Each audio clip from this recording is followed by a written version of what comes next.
I forgot to have the music playing again. Hello, Melody. I'm currently in the hospital recovering from surgery. Aw. Hope your recovery is really smooth. I've had surgery before, and it can be rough.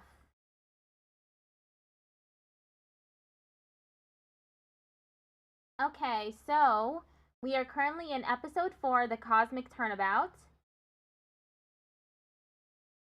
Once again, I have no clue what's gonna happen, and I'm excited for it. I love Ace Attorney.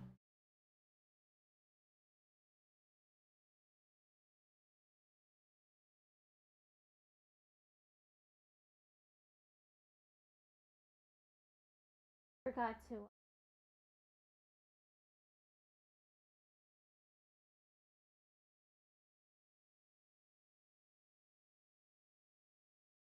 Foreign bombing incident, a terrible attack launched by the will of a madman.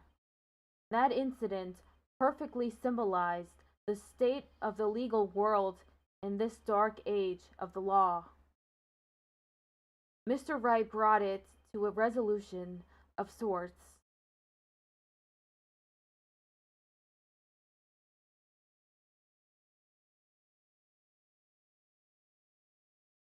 Head Tonate was discovered to be the one responsible for the bombing. If only it were that simple. Somehow I can't help but think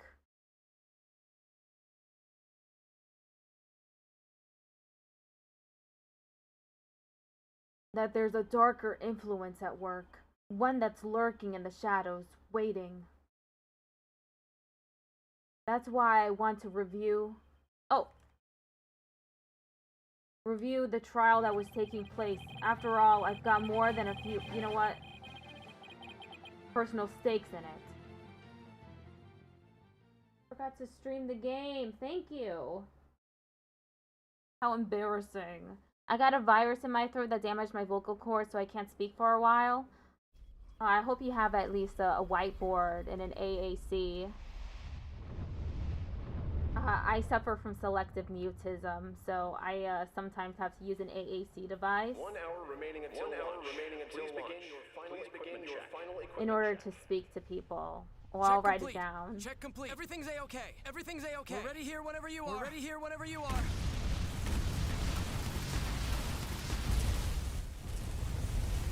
Oh. Come in at 2. Do you copy? Do you copy? Whoa, we're doing astronauts this time?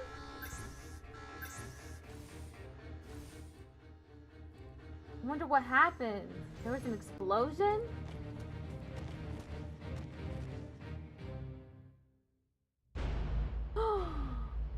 One of the astronauts has been stabbed.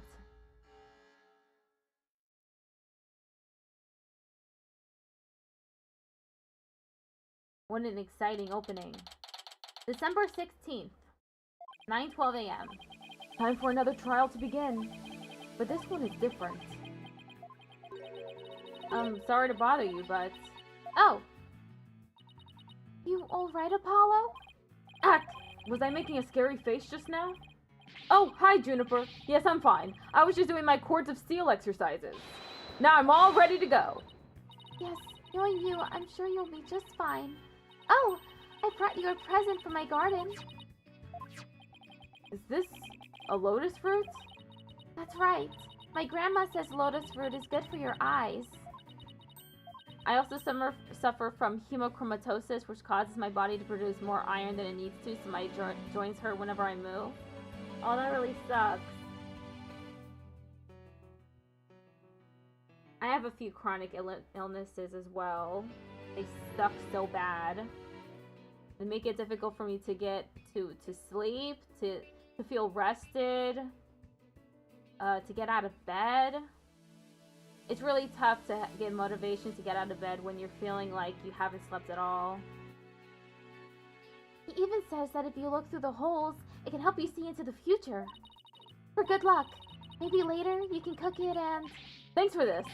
I'm gonna have some right now. Oh my! Kinda tough though. You can't eat it raw. But Thank you for the enthusiastic try. Oops, if she didn't think me weird before, she will now. I've got to calm down. Apollo! I'm sorry I'm late. Hi, Athena. Junie! I didn't know you were coming today. Did you come to cheer Apollo on?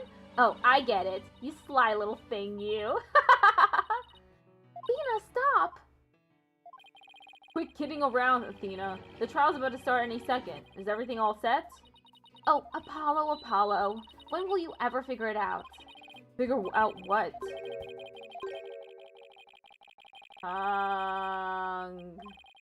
Wow, that was the longest sigh I've ever heard. This is it. It's all over for me. They're gonna find me guilty. This is our client. He looks like a rocket. He's got his hair's in the shape of the tip of a rocket. That's funny. My mother gave me another disorder called pissed off easily syndrome. I feel you on that. This is our client, one Mr. Solomon Soul Starbuck. He's a very famous astronaut who happens to be an acquaintance of mine. You wouldn't know it right now, but he's usually a very upbeat and driven person. The scene of the crime this time happened to be the Cosmos Space Center. Back in high school, my best friend and I went there almost a little too much. But that's where we met Mr. Starbuck. We'd ask about space travel and he'd launch into story after story with so much passion. Back in those days, the man was 100% my hero. Are you sure you're okay with being my lawyer, Apollo? Of course I'm sure. I know you, Mr. Starbuck. I know you're not the type to commit murder. Thanks, but,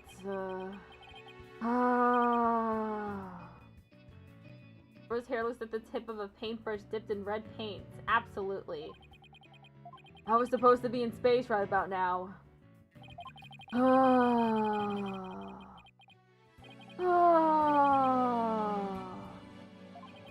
He's so depressed it almost seems like an act. The launch getting called off must have been a huge shock. I'll probably never get the chance to go into space again. Don't say that! Don't stop believing! Besides, you just have to go into space again. Yeah, I don't think I could face Clay in the afterlife if I just rotted away in a cell. Clay Tehran. I can't believe he was murdered. I mean, he was such a promising astronaut under your command. Yeah, he was a good guy. Always there to pick me up when I was down. No one loved life as much as him, that's for sure. He was always so full of energy, telling me, "You're fine, Mr. Starbuck." How could something like this happen to a guy like him, huh? I've never seen Mr. Starbuck so down. He's gone and I'm going to prison. I wish I could burn up like a shooting star right now. Mr. Starbuck, you'll be fine. What is it? What's with the yelling? I'll get to the bottom of this today, you'll see. And in exchange, I want you to go back into space for you and Clay. Promise? Does that mean you have lots of evidence to prove my innocence? Oh! Well, about that. We didn't get to investigate the area as much as I'd have liked, thanks to the police. I'm done for. I'm a goner. Everybody thinks I did it. Thought I was gonna soar like a comet, but I'm just gonna crash like a meteorite. No, don't say that, Mr. Starbuck! Don't count yourself out yet. I know it's hard to lose a teammate, but you've got to keep going. And what about you, Apollo? What about me? I was just thinking, wasn't Clay your best friend? We need to focus on the trial right now. Are you all ready to go? Apollo. The trial is about to begin. If the defense would please proceed into the courtroom. Okay, here we go. This is it. This is one trial I can't afford to lose. For Clay's sake and our clients, I will find Clay's killer. I didn't even get to investigate the crime scene. What the hell? Court is now in session. All rise. His rapper name is Lil Picasso or Pastel Prince, maybe even Young Watercolor. I love those. Those are good. Court is now in session for the trial of Solomon Starbuck. The defense is ready, Your Honor. Excuse me, Mr. Justice? Yes, Your Honor? What happened to your eye? I'm fine. The defense is ready, Your Honor. Are you sure? I'm fine, Your Honor. The defense is ready. I'm sorry, Your Honor. He's been like this since yesterday. He keeps insisting it's just a sty. I suppose it's something he doesn't want to discuss. Maybe he's entering a touchy age. Very well. And the prosecution? The prosecution appears to be ready as well. Silence. Silence. Damn, he immediately came out with the silence. Not yet. I'm not quite ready yet.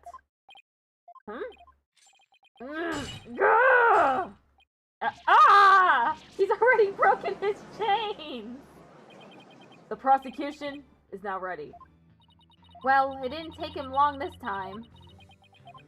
What's up with Blackwell? Now, then, I shall give the opening statement. Silence. Silence. I'll do it. You will? What an unexpected surprise! This time, I can't leave it to anyone else.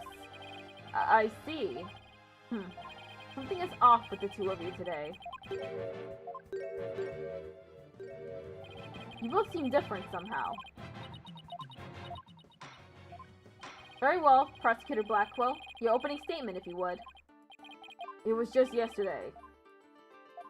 Blackwell is like the kid in class who has anger issues. He really is. He's absolutely the kid in class with the anger issues.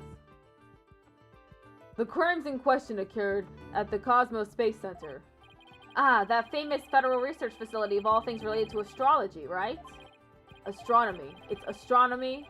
Anyway, a rocket was set to launch from there. But at 9:28 a.m., before they could even move the rocket to the launch site, explosion. 2 explosive devices were detonated, and the launch was cancelled. My word! 2 bombs? How dreadful. The defendant in today's trial is charged with both the bombing and with murder. When Mr. Solomon Starbuck, for whatever inane reason, he detonated a bomb on the rocket he himself would be in. Solomon Starbuck? I recognize that name. Isn't he that famous astronaut? The stream makes the audio from the game... Thank you. It shouldn't be doing that. It was the desktop audio. Sometimes it does that. Correct your baldness. Mr. Starbuck was the pilot of the HAT-1 rocket 7 years ago. As you may recall, despite some interstellar trouble, his mission was a success. Some say it was a miracle he returned alive. I suppose you could say he's a living legend. Oh, I remember now. He's become something of an international celebrity, right?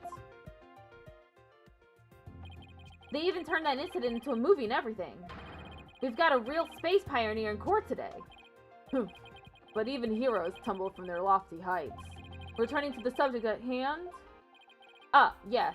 The victim was one Mr. Clay Terrain. Clay Terran? Terrain? Terran?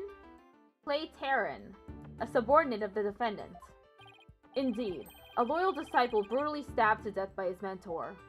Stabbed to death, you say? You mean his death wasn't a result of the bombing? Correct. Despite his lofty dreams, the victim was seen as an interloper by the defendant. And so, he was sent not into space, but to the universe, which we mortals cannot see. Clay. I think I've heard enough. The case seems pretty clear-cut at this point. However, there is one thing I'm curious about. That metal box next to the witness stand. What purpose does it serve exactly? Since you asked so nicely, it's your coffin. Ah! Have mercy on me! I jest, it's evidence. Due to its immense size, we've little choice but to lay it where it rests now. We shall get to the contents of the box in due time. Phew! I feel like I just lost 50 years off my life. Does he even have 50 years left? Inner monologue, Athena. Inner monologue. Enough jabbering. Bobby Fulbright's the name. In justice we trust. Ah, Detective Fulbright. Very well then. Please explain the details of this incident to the court, if you would. On it. First, take a look at this pamphlet from the Cosmos Space Center. In it, you'll find a diagram outlining the overall layout of the Space Center. Ah, here we are. For a more detailed look at what's on the left side of this building, take a look at this cross-section that the police have created. See the launch pad in the main building? The launch pad is the square building, and the rounded structure is the main building, right? You got it. The incidents took place in Launch Pad 1 and in the main building's lounge. Well, is like me, except I'm not emo and have a parrot instead of a falcon. Ooh, a parrot? That's nice. Parrots are pretty cool birds. I'll be using this diagram during my testimony. It'll make it easier to understand. Space Center diagram added to the court record. A cross-section view of the main building of the Space Center in Launch Pad 1.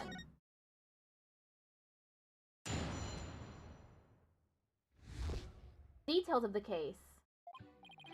Just before the rocket was set to launch, 2 bombs went off. Boom! Boom! One on the second floor of the Space Center's main building, and one in Launch Pad 1. Thankfully, only the 2 astronauts were in Launch Pad 1 at the time. The 2 of them managed to make it back as far as the boarding lounge, but after the escape, one of the 2 was found stabbed to death. A murder on top of a bombing? Detective, the victim was already dead by the time you arrived at the lounge, correct? Yup. Thinking he'd sabotage the bombing, the defendant killed him right there in the rocket. Just look at this tragic photo. Oh my! Is that a knife in the victim's chest? Yes, Your Honor, it's the knife that cruelly ended this young man's dreams. We couldn't get any prints off of it, though, because the defendant was in his spacesuit. Utility knife added to the court record. The victim's blood was found on its blade, but no fingerprints could be lifted. By the way, Detective Fulbright, why are the victim's helmet and right glove absent in this photograph? We had to remove them to identify him, Your Honor. I personally removed his glove during the investigation. We had to get his fingerprints to confirm his identity, after all. Yes, it would be very difficult to identify him without a face or fingerprints. Average UK murder. Now there's just one more thing I'd like to inquire about. What is this round thing next to the victim in this photo? Something so important to the victim, he took it with him as he escaped the launch pad. A capsule that apparently contains asteroid samples. While obviously valuable for research purposes, it has no relation to this case. I see.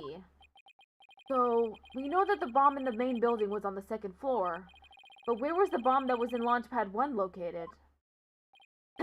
That one was on the rocket itself. It was situated around the central part of the rocket. Apparently, the area around the launch pad's elevator was a sea of flames. I would like to submit this diagram report into the record. Bombing report added to the court record. The explosion sparked a fire on the second floor of the main building and the middle level of the launch pad near the elevator. The trials just started and we're already in a bind. You get used to it. Besides, that's what cross-examination is for, right? Instead of empty your pockets, it's empty the compartments of your pantaloons. What the 2 astronauts were doing during the bombing, that'll be the key. Cross-examination. Details of the case. Just before the rocket was set to launch, 2 bombs went off. Boom, boom. Hold it! How powerful were the explosions? Well, the one in the main building wasn't strong enough to bring the place down, but the room it went off in was burned black. Thankfully, nobody was hurt. Due in large part, of course, to me stepping up to lead the evacuation. Wait, what were you doing there in the first place, Detective Fulbright? Ha ha ha ha! I'm Bobby Fulbright, hero of justice. I'll be there wherever and whenever people need my help.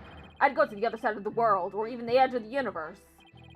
I'm not sure he knows how far that actually is, but I guess I'll leave that one alone. Admirable decision, Justice Dono. Huh? What do you decide? Anyway, could you describe what it was like at the Space Center at that time? The bomb cut the power to the central bank of elevators in the third floor lounge. It was pitch black in there, I tell you. However, the security cameras and whatnot were running on emergency backup. And how did the evacuation go? I immediately and heroically whisked people down to the Space Center's basement shelter. The basement shelter? Yes, there's an emergency shelter beneath the Space Center. An emergency center? An emergency shelter, huh? Oh, here it is. It's at the bottom of the diagram. In this case, it's the definition of meme that goes, my main goal is to blow up and act like I did nothing. 2 explosions. Boom! Boom! It's so silly how they put that. The Space Center is pretty impressive to have its own shelter. Evacuation report added to the court record. The bombs went off despite tight security. Police officers and riot police who had been standing by give the evacuation instructions. The power outage and evacuation seem unrelated to the murder at this point. I guess I'll leave that aside for now. So there were 2 explosions in total, correct? Yep, that's right. One on the 2nd floor of the Space Center's main building and one in Launch Pad 1. Hold it! Let me get this straight. Mr. Starbuck rigged a rocket he was going to board with explosives? Huh? What are you talking about? If the defendant really did plant the bomb in his own rocket, he'd get caught in the explosion as well. Oh, I hadn't thought of that. Fine, a simpleton for a simpleton. Fulbright, the motive. Understood. The defendant actually had astrophobia. Astrophobia? What's that? A fear of space, naturally. Just the thought of space can cause the afflicted to freeze up. And so in his terror, the defendant found a way to stop the launch at the last minute. No! No! He did not... he did not set off 2 bombs. Because he has astrophobia. Come on. That's so funny. Your Majesty, a second bus has hit Big Ben. Oh, this is so goofy. I love Ace Attorney. That's absurd! Unfortunately for you, we have evidence. Take a look at these. Oh! Are these my anxiety pills?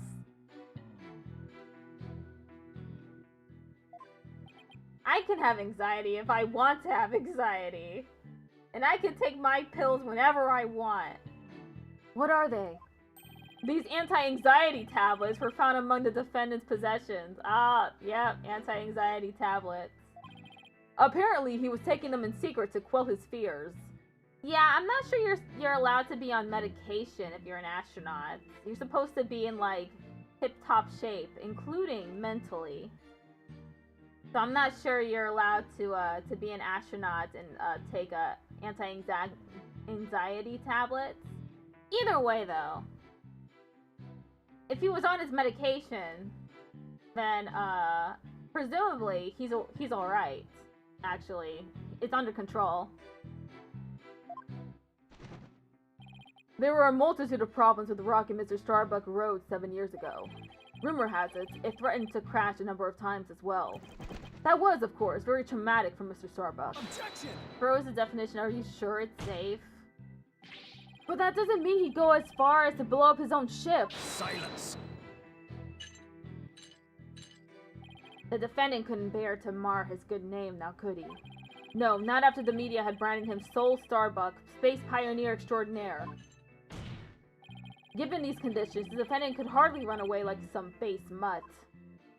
What? So that's why you think he resorted to the bombing? Naturally. He constructed this act of sabotage in an attempt to blow up the Space Center, which would effectively abort the launch, but spare his reputation.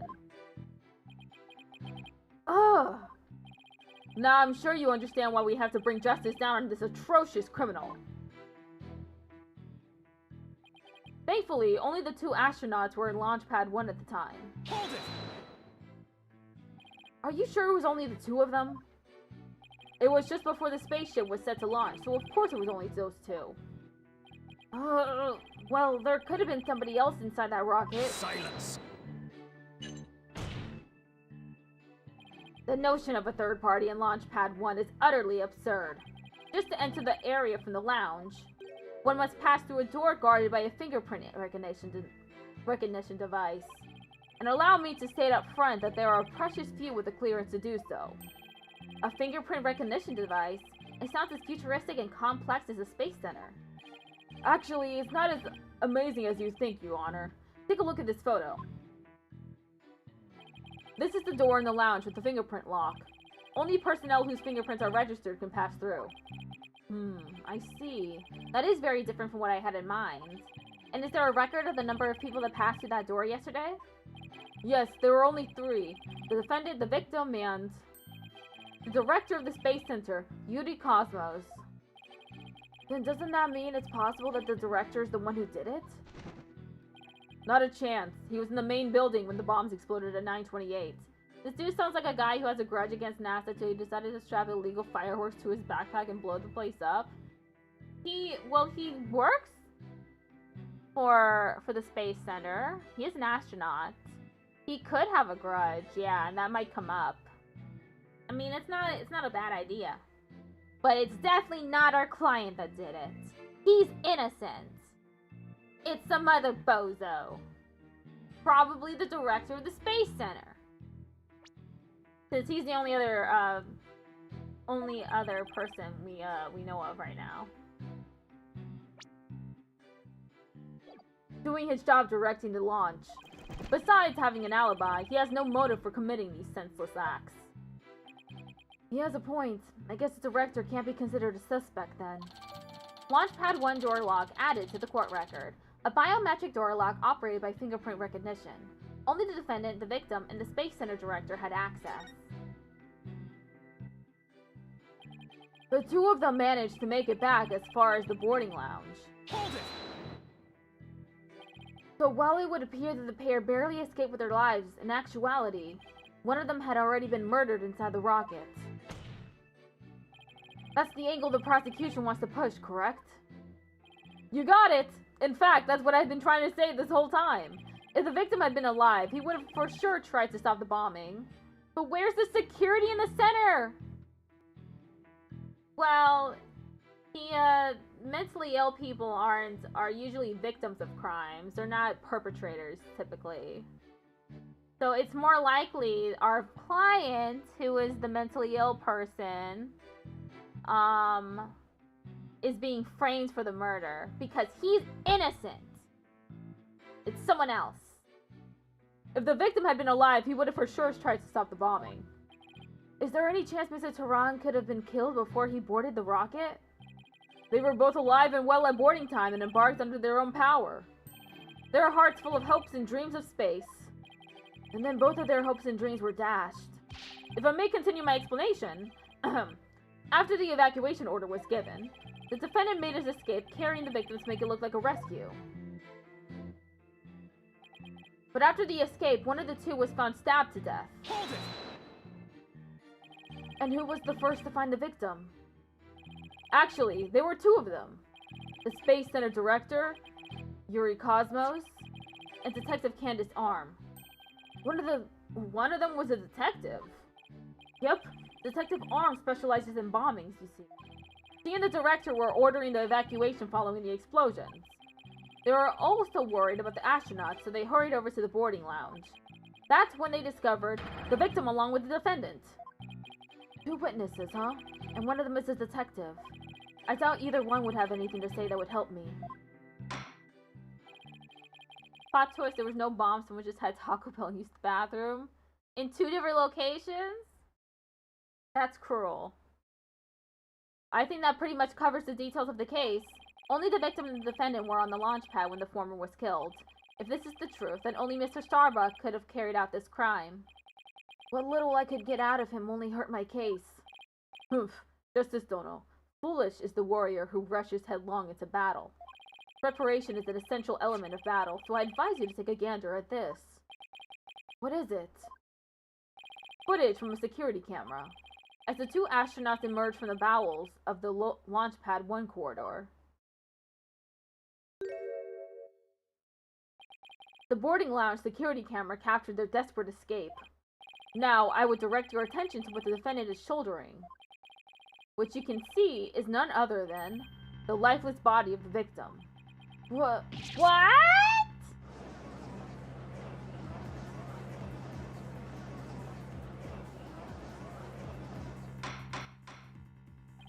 Order! Order, I say! This lines up exactly with what the prosecution has been asserting. I should have known Blackwell would have something like this ready. Security camera video added to the court record.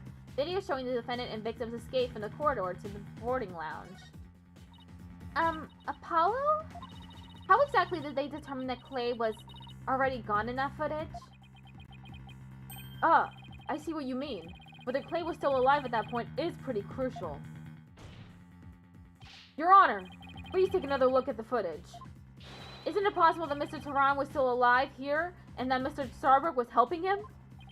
Why, I believe you're right. One man carrying the other to safety. What a beautiful expression of friendship. Silence. Perhaps that's what it looks like to a one-eyed hothead in a dotard.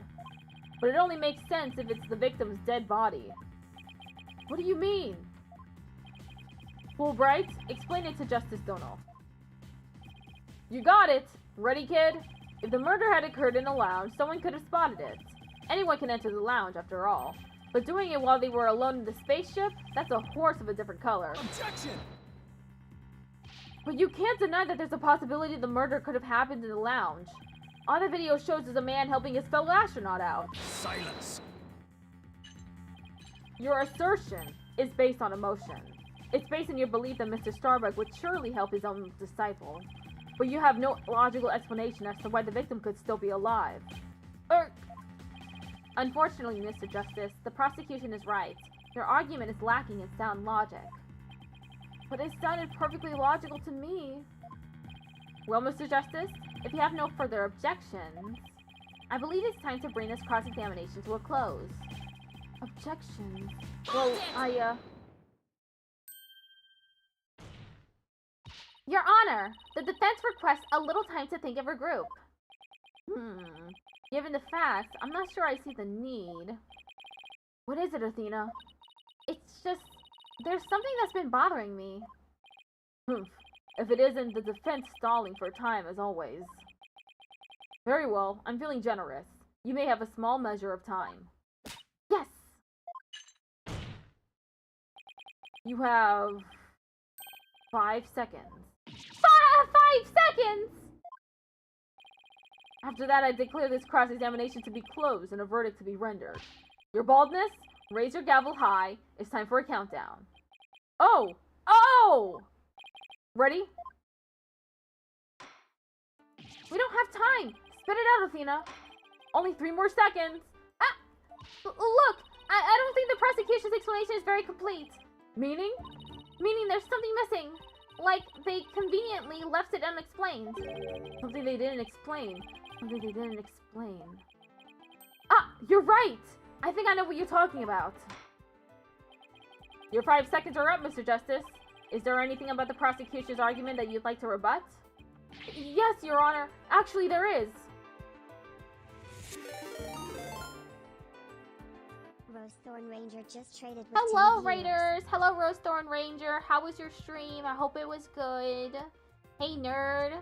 Hello, fellow nerds. Hello, hey, pretty one. Erevis Undercroft. How you doing? Hope y'all are doing well. I'm currently at the very beginning of this case for Apollo Justice, so it is actually the perfect time to raid. Good, how's you? I've been doing very good. Talked about what it would be like living on Mars. Oh, living on Mars sounds like it would be hell. So I hope that discussion sounds interesting. What happened to his eye? He says it's a sty. He insists that it's nothing. There was an archery incident in the last case, actually.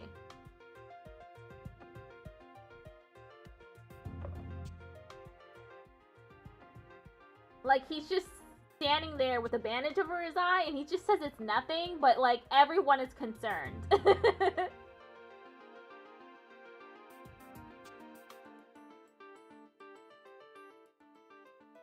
That's a big bandage? Yeah, it reminds me of something. It's really silly, and I hope we get, like, a better explanation than it's just a sty. I hope he's okay. Yes, Your Honor. Actually, there is. There is something the prosecution has yet to make clear to this court. Well, if you put it that way, what is it that the prosecution has failed to explain? They did explain what they think the motive for murder is. Why the body was moved. They have failed to explain why Mr. Starbug would bother bringing the body back at all. If the defendant wanted to kill the victim, why didn't he just leave his body in the rocket? Why go through the trouble of bringing him all the way back to the boarding lounge? Oh yeah, so this case so far, we haven't investigated at all. So we're learning all the details during the first cross-examination. And it's 2 astronauts. There were 2 bombs that were set off in the space center. One in the rocket, one in the lounge. Was it the lounge? Oh, shoot. I didn't mean to do that. No! I put autoplay on by accident. One astronaut was stabbed in the chest. He dead. They were supposed to go to space, but because the bombs went off, the launch, the rocket launch was canceled.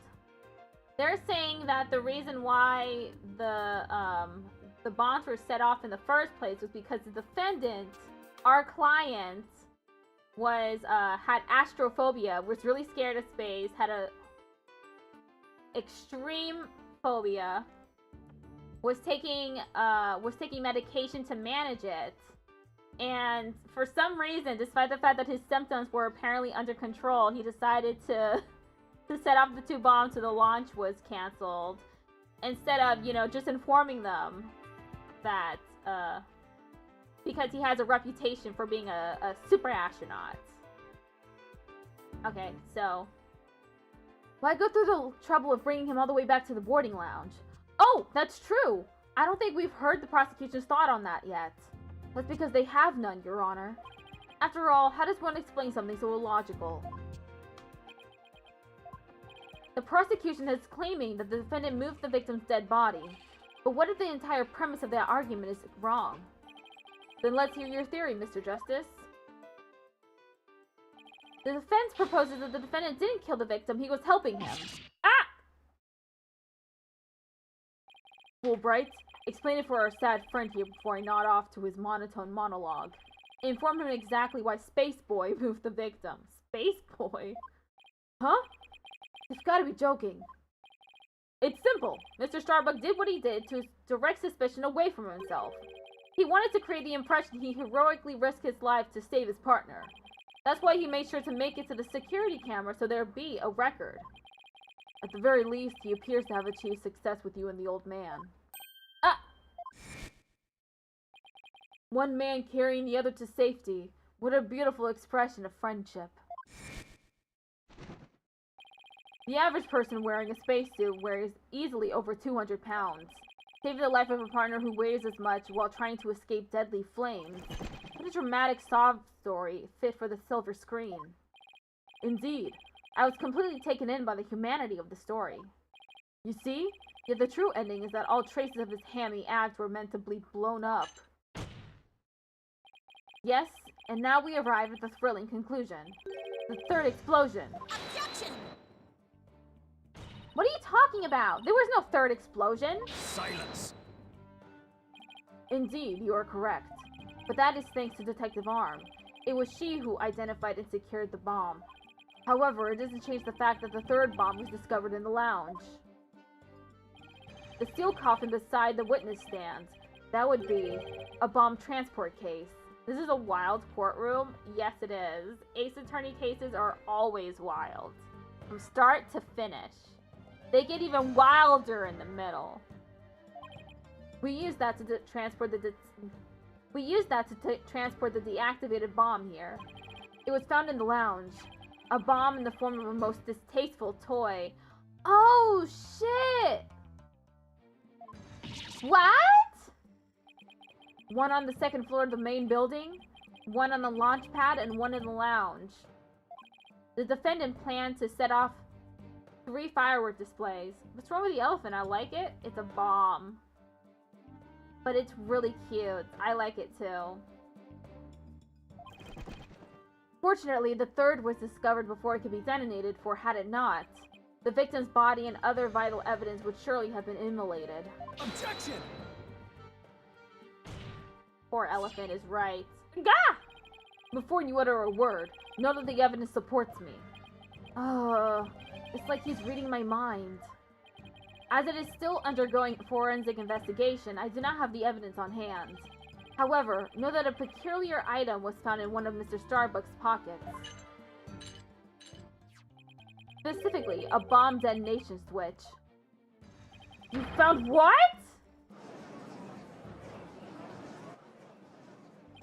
I suspect the defendant had no time to destroy such damning evidence when the Space Center director and Detective Arms stumbled across the murder. That is pretty sus, to have a detonation switch on you. So he thought to hide it in his pocket. Feeble brain that he is. No! Mr. Starbuck would never do anything like that. Ah!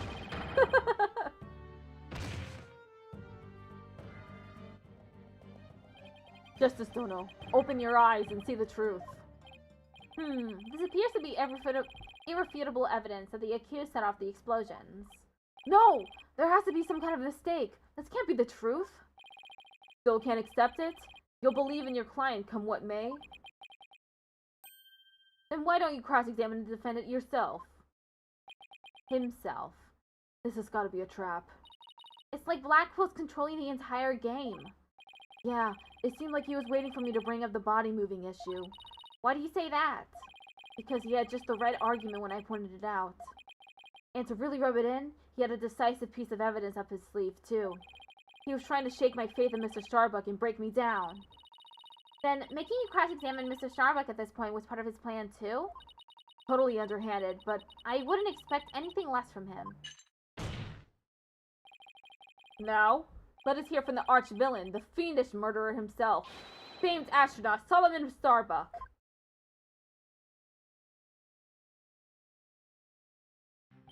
Witness, your name and occupation, please. Solomon Starbuck, astronaut. How did this happen? Mr. Starbuck, you aren't looking very well. Will you be able to give testimony?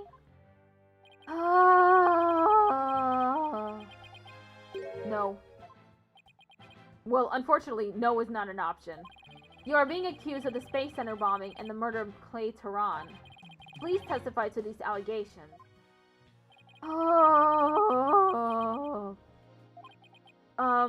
Mind if I take this suit off? It's getting really heavy. Silence. It's not the weight of the suit that you feel, but of your sins. Prepare to carry that weight for the rest of your life. Banish me to the moon. I don't care anymore. Wow, that was super negative. Is he going to be alright up there? He'll be fine, I think. Your sins? As long as he doesn't totally give up and say he did it, that is. That'd be something. Hope he doesn't. Oh, now he's looking determined. I didn't kill him. All I did was support Clay over my shoulder and get us out of the rocket. Like always, I took the elevator down to the middle level and headed for the corridor. Clay had passed out by the time we got the order to evacuate. I didn't kill Clay. I was trying to save him. So you assert you didn't set off the bombs or murder the victim. Ha ha. Ha ha ha. But I bet you think I'm lying, right? I reserve all judgment until after I've heard your full testimony. I'm sure you don't believe me. I bet you don't even believe I'm an astronaut. I don't think the judge I don't think the judge doubts that. Who'd wear a suit like that except an astronaut? I will say that when I saw you in that movie, you appeared quite courageous. Though I suppose reality never quite lives up to fantasy. I guess I'm just a big disappointment. Ha ha, ha ha ha, ha ha. I really don't care what happens anymore. Ha ha ha. Oh no, he's completely given up. What a depressing fellow. If you were to join me in the clink, I imagine that annoying sighing of yours would rub off on the other inmates. Like how it rubbed off on persecuted Blackquill a second ago? Huh? That was Blackquill sighing? Mr. Starbuck's testimony contains a glaring contradiction. The question is, what does it mean? Even if Mr. Starbuck is my client, I can't be gun-shy now. It's time to find out the truth.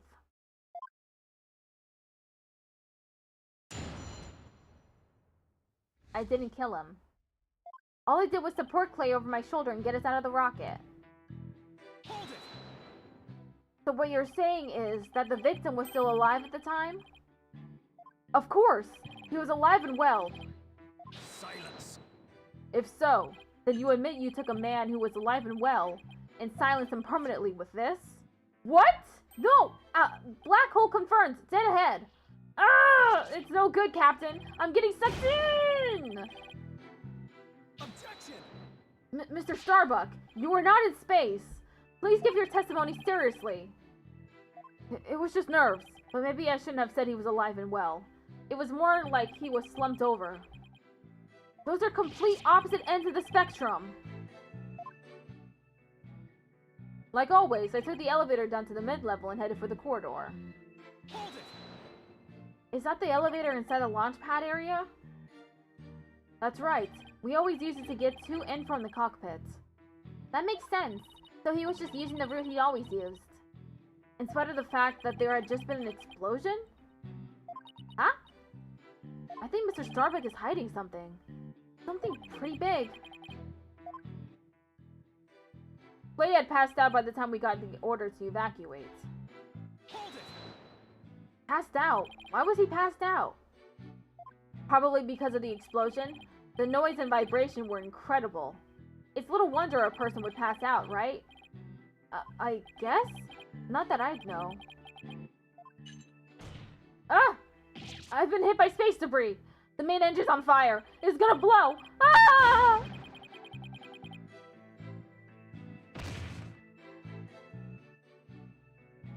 Yes, I see. I guess it does make sense that someone would pass out. Especially if the person in question is Mr. Starbuck. Anyway. I didn't kill Clay. I was trying to save him. Hold it! Don't worry, I understand. I'll make sure everything turns out alright. But everyone's glaring at me like I did it. Apollo, you have to reassure him better than that. And how am I supposed to do that? Try to imagine how he's feeling and use that to figure out how to boost his confidence. Mr. Starbuck, think back to what Clay used to always say. It's times like these when he would repeat, "I'm fine" to himself. I'm fine? Yeah, I guess he did say that a lot. But even if I shouted, Clay will still be dead. What's the use? Could somebody please reassure me now? Apollo, there's something strange about Mr. Starbuck's testimony. Yeah, I was thinking the same thing. There's a glaring contradiction. I just wonder why it's there and what it means for our case. Well, it doesn't look like he's lying, at least. Guess I'll have to show some evidence. Okay.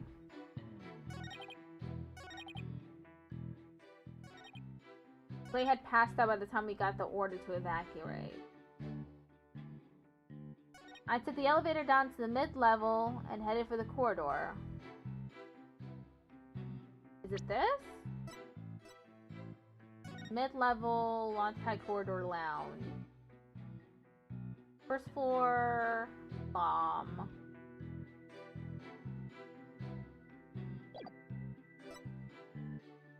Okay, the explosions were on launchpad and... Objection! Mr. Starbuck, I need your testimony to be as accurate as possible. Was I not being accurate? No, because it's impossible for you to have taken the elevator down to the middle level. What makes you say that, Mr. Justice? Please recall where the bomb went off in Launchpad 1.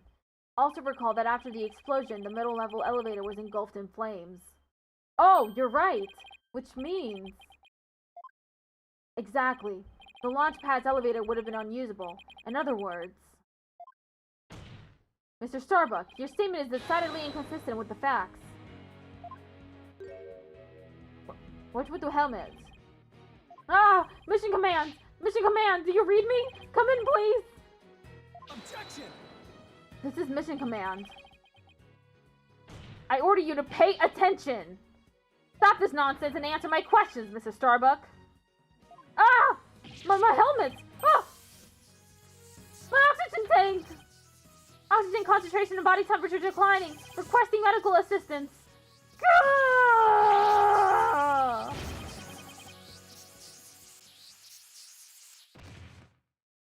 My dude is wacky. He's a little quirky, this dude. Mr. Starbuck, we are not in space right now. Please stop pretending you have lost consciousness and stand back up. I apologize, Your Honor. I forgot I was still on Earth. I feel like we all just got a real glimpse of Solomon Starbuck, the astronaut. Yeah, he seemed more like an astronaut now than when he was doing all that sighing. Mr. Starbuck, could you please explain the inconsistency in your statement about how you used the middle level elevator? I, was nervous and I said the wrong thing. I'm sorry. I actually, took a different route, I think. A different route? I hope you're able to deliver a straight story this time. Ack! I'll get it right this time. Maybe. No, I mean, probably. Probably. It's understandable to be nervous, but let me remind you accuracy is paramount in court.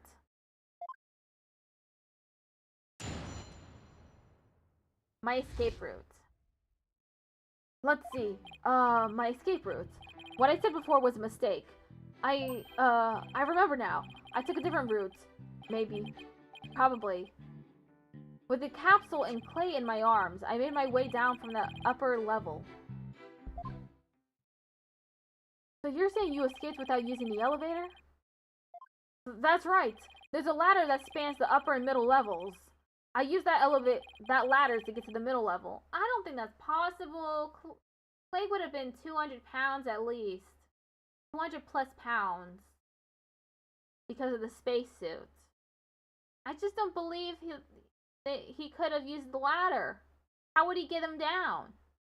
I used that ladder to get to the middle level. Luckily, the fire hadn't reached the ladder, so we can make our escape that way. Yeah, that does seem far-fetched. Maybe if he dropped him. Ouch! Dropped him right on the knife. In the capsule you mentioned, I suppose you mean the thing next to Mr. Tehran here? Was the capsule that important that you'd risk your life to take it with you? It almost goes without saying, but yeah, that capsule contains asteroid samples. Therefore, it's invaluable as research material. With his spacesuit on, Clay weighed a ton, but securing the capsule was also important. I need you to answer to the best of your ability. Mr. Starbuck, please remember that your verdict is writing on your testimony. Ha ha ha ha ha. Maybe I am guilty after all. Don't say that on the stand! I wonder if you can see the stars in prison. Bet it's more comfortable than a spaceship. Doubt it! Cross-examination. My escape route. Let's see. My escape route. What I said before was a mistake. Hold it! How could you mistake such a basic fact? Hey, everybody makes mistakes. Everybody has those days. But try thinking about the vastness of space instead. From Earth, it takes 4 light years to travel to our nearest neighboring star. So you see? Compared to the vast expanse of space, human error is insignificant. I wish you'd consider it just a little more significant than 0. Enough jabbering. Get on with your testimony. Ugh. I remember now. I took a different route. Maybe. Probably. Hold it! Maybe. Probably. Did I hear you right, Mr. Starbuck? I didn't say either of those things. Ugh! Mission control! Come in, please! An error has occurred in the sound system. Activate the emergency tin can telephone. Oh! No! Tin can telephones are ineffective in the vacuum of space! Silence! Stop this nonsense or I will sever you and your tin can telephone. Alright, I'm begging you. I'll tell the truth, just don't sever anything. Hello, is he going to be alright? I'm starting to think he's not. Let's see. So about when we were running away. How's this guy an astronaut? I have no clue. He's quite the character. With the capsule and clay in my arms, I made my way down from the upper level. Hold it! The upper level of the launch pad area. That's right. That's what I said, isn't it? Granted, that route does exist. So to recap, you had clay over your right shoulder and the capsule in your left hand? Yeah, it's really important, so I couldn't let it get burned up. So even though clay was really heavy, I couldn't afford to carry him with both hands. I did the best I could with him over one shoulder and the capsule in my other hand. I don't think the meaning of what he just said has hit him yet. You know what you have to do with that statement, Justice Dono. Yes, I know. Well, I've come this far. No turning back now. It's time to present some evidence. So Mr. Starbuck escaped with clay in the capsule, which means... It's just like in the footage. I can see why he couldn't run, though. He must have weighed over 200 pounds just by himself. Yeah, and he had to support Clay, who was another 200 pounds. Plus, he had to ensure the safety of that capsule. I don't think I could have even walked under those circumstances. Walking straight forward is probably about all I would have been able to manage.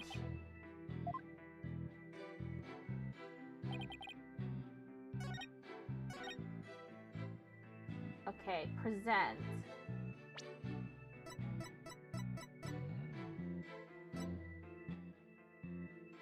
Okay, that wasn't it. My bad. My bad. I thought it contradicted that. My bad. Okay, let's pull out some other evidence. Gotta be that.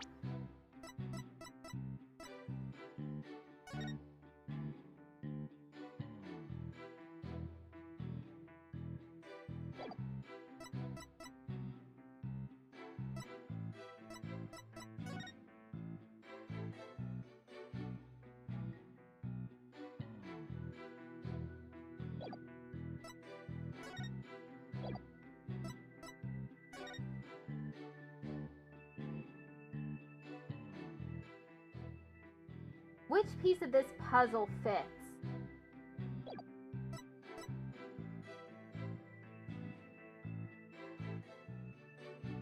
Huh. Okay, it wasn't that either.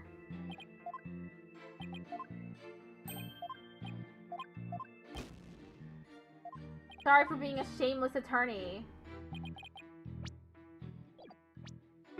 There has to be a contradiction here somewhere. Too bad I'm drawing a blank. There was a statement that I thought was a little strange, but I wouldn't bet my life on it. And which statement would that be, since I'm the one betting my life on it? Okay, if you must know, I'll show you the one I'm thinking of. Time to swallow my pride and let her lend a hand. There must be an inconsistency in the testimony Athena's pointing out. Okay, so it is this one. Okay, it's the map.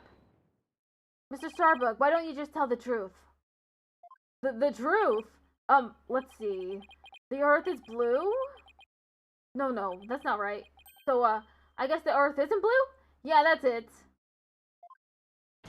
The truth, Mr. Starbuck. Grrr! The oxygen concentration is super low in this area. Prepare the emergency oxygen tanks. Mr. Justice, the witness appears confused. Please help draw out the truth from him. Mr. Starbuck, under the circumstances at the time, you couldn't possibly have reached the boarding lounge via the upper level routes. Huh? Not as long as this was along the escape route. Take that! Oh, shoot. Look, I thought it was the explosion. Okay. Is it the ladder?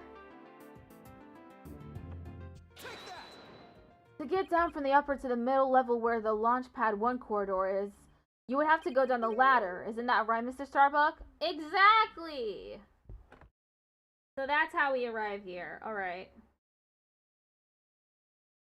Of course! That's the only way we could escape. Objection! But how would that work? At the time, you were supporting Mr. Tehran over your shoulder, were you not? And remember, he was in full space gear as well, putting him at over 200 pounds. Oh.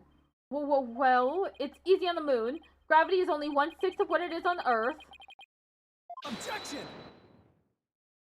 But the Space Center is located on Earth, sort of being an octopus, climbing a ladder with an adult male in space gear in one arm, while carrying the capsule in your other is impossible, wouldn't you say? Oh! So, Mr. Starbuck, how exactly did you climb down that ladder with your arms full? Oh! Mr. Starbuck, come clean and tell us the truth. Now! Ah! Engineer! Where's that engineer? Oxygen leak detected due to faulty maintenance.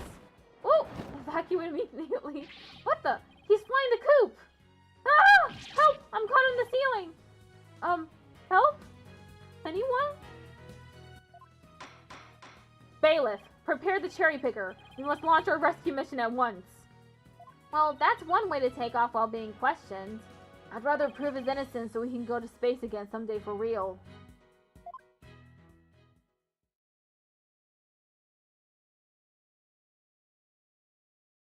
Now then, Mr. Starbuck, do you think you can keep your feet planted on the ground? Yes, I apologize for losing control. Are you ready to tell us the truth?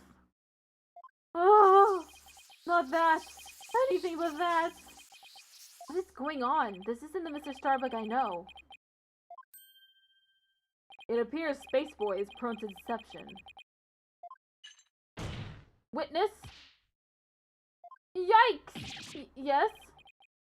I thought your story odd, but perhaps the inconsistencies can be explained as the result of a medical side effect? Ah! Prosecutor Blackwell, please! Please don't talk about that! What are you talking about, Prosecutor Blackwell? Didn't I already say that Space Boy is ironically terrified of going into space? That's why he took some precautions just before the launch. For you see, traces of this anti-anxiety drug were found in his system. Oh? I sense things are about to nosedive. You got it all wrong. I told him during the investigation, too. I don't know anything about any drugs. I never took any medication, I swear. It was found in his system, but he doesn't remember taking it? How could that be? Somebody must have slipped them to me. But I guess maybe that's why I don't remember, because of the side effects. Yeah, that's why I don't remember much about what really happened. What? Oh shit. He don't remember. That's why he's making shit up. Order in the court. We can't get any useful testimony out of him if he doesn't remember anything. Well, this certainly explains why his testimony kept changing. Why didn't he just tell me he couldn't remember? I guess he didn't want anybody to find out he was terrified of going into space. Maybe I really did do it? Which brings us to the answer of our original question, of how the witness climbed down the ladder with a dead body. It does? So what is it? A dead man feels no pain and makes no complaints, Justice Dono. Ad starts in 1 minute.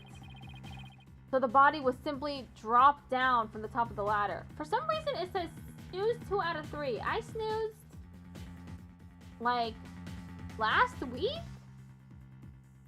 I don't know why it says 2 out of 3. Like I can't snooze this time. Weird. So the body was simply dropped down from the top of the ladder. I mean, that's the only thing that makes sense. If indeed the body was on the upper level, but it could have been in the middle level because he got stabbed there instead. There was no blood to be found though. Oh my! I see. and then the defendant could climb down with his free hands. Objection! Drop the body down? Who would do such a disrespectable thing? Besides, dropping the body down would leave marks on the body itself. So you are capable of quick thinking. Yes, you are correct. Really? Oh, thanks. Ah! Huh? What's this? It's the oxygen tank from the victim's spacesuit. It's ruptured, and I'm sure you can figure out why. You can't be implying it ruptured when the defendant dropped the victim's body. I am, for they fracture easily when struck. Objection! Even if that's true, the tank's explosion and shrapnel would leave its mark on the body. Yet, according to the autopsy report, only the knife wound was found on the victim's body. You're clearly grasping at straws with this line of reasoning. Silence! A spacesuit isn't heavy for the sake of being heavy, Justice Dono. It includes the latest technological devices and is made of this fabric of tomorrow. This fabric is made to protect astronauts from the dangers of space. So falling a few Earth yards would hardly leave a mark on the wearer.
Welcome back, Oh. I accidentally just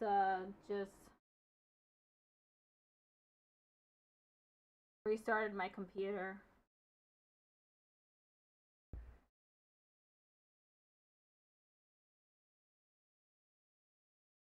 That happens sometimes. Not all the time. But frequently enough. I mean, the game's fine. And so is the stream. Because I have a dual PC setup, so... What's gonna happen is my computer is gonna try and update itself. And and it's gonna fail at doing that, and then it'll take a few minutes. In the meantime, I can just chat for a little bit. So, I'm reading a book.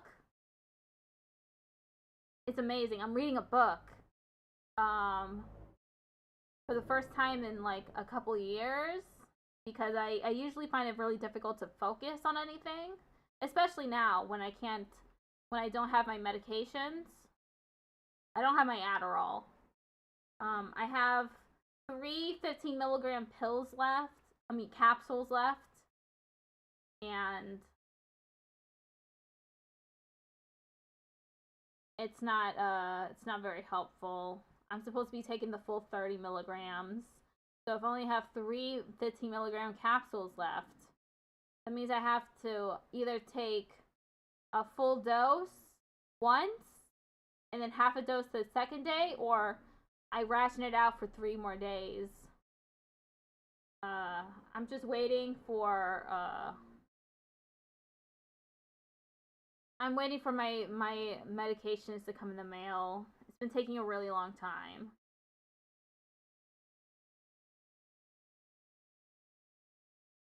Okay, I'm moving my chair back into place.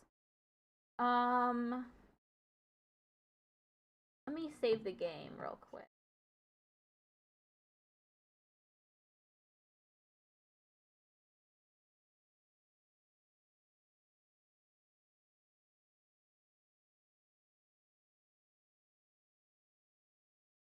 Anyway, so I've been reading a book. It's called Wild Seed. It's by Octavia E. Butler. And it's about 2 African immortal beings. They were born as human, and then like when they turn about like 14, that's when they like fully solidified as being immortal, and they don't know. One of them is about like I think like 30,000 years old is what he said. Was it or was it 10,000? It's like it's around 10 to 30,000 years old. I forget the exact age. But it's really interesting. A lot has happened in the book. It's some of it is spaced out by like centuries, which I think is really cool because they are immortal, so they get to live through different time periods. And being African is during like slavery ages, which isn't as much of a problem in the book as you would think it would be. Except for the 1800s. Anyway, so it's a really interesting book. I recommend it. I'm not gonna say too much about it because I don't want to like I don't want to spoil it. I'm not even sure what constitutes a spoiler because it is about 2 immortal beings. And I don't think I should say anything else about it except for like go read it. Uh-huh.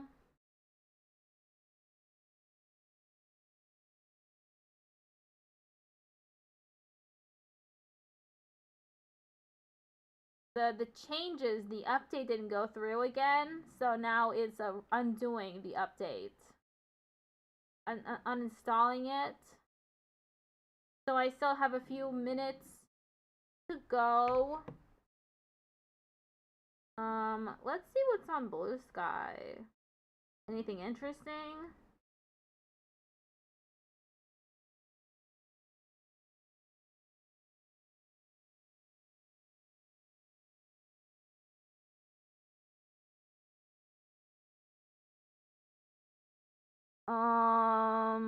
I'm seeing some cool artwork. I'm seeing people saying trans women are women, trans men are men. That's cool.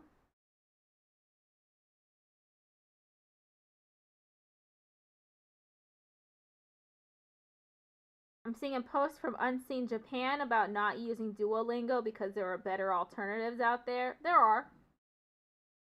There's a bunch of different, much better alternatives to Duolingo, especially for something like Japanese.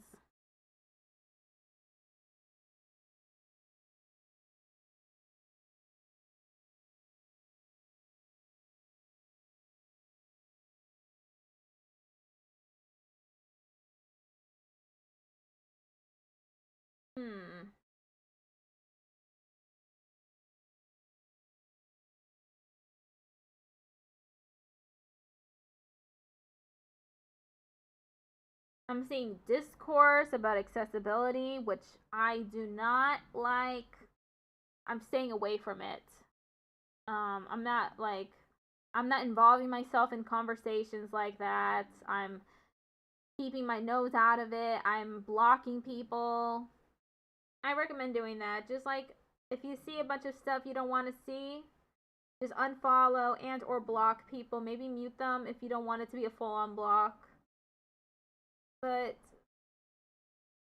like don't let like a bunch of negativity make it so that you have less fun trying to talk to people and sharing stuff. That's my advice for the day. Mute and block as much as you want, as freely as you want. Okay, the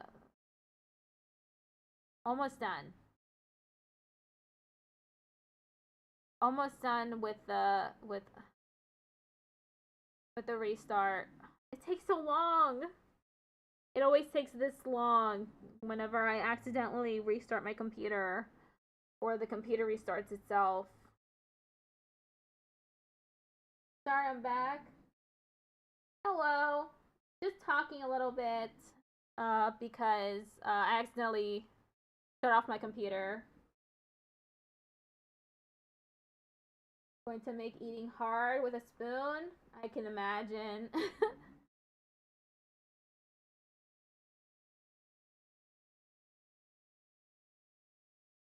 My computer takes forever because it's messed up. The version of Windows I'm on, it didn't update correctly one day, and now every time I restart it or it restarts itself, it takes a while because it has to install the update and then uninstall the update. And sometimes I can take multiple tries. And this time it's taking 2 tries at least to uninstall the update. Yeah, it is pretty wild. The only cure to this is to reinstall Windows, but I don't want to do that because it takes too much time. It takes, like, I have so much on my computer that I just don't want to reinstall Windows. It's exhausting having to, like, redo everything. That's valid. Thank you. I'm currently just scrolling through Blue Sky trying to find things to talk about. It takes forever to reinstall everything. Yes.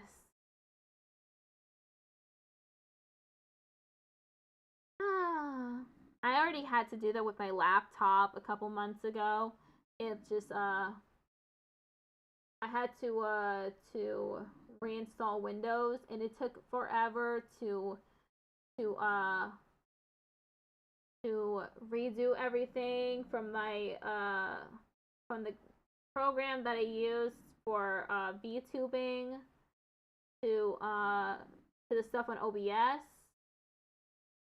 I had to redo everything. I tried switching to Linux, but I can't stream over Discord with sound, so that really made things hard for me. I tried to switch over to Linux too, but I couldn't get any of the software that I used to work on it.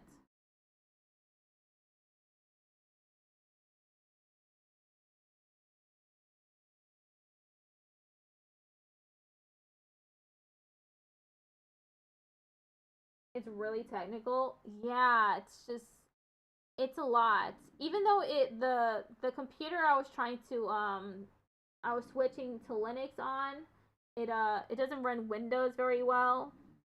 And by that I mean like it just craps out.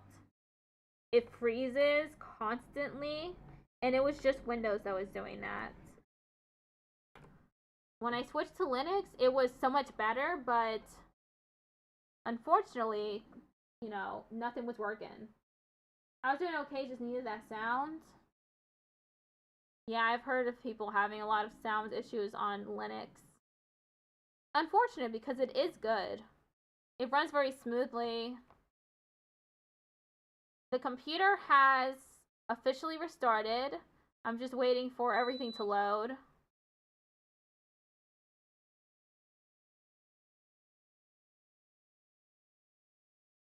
I really liked it too. It's still, the computer I installed it on, it still does have Linux on it. I just never use it.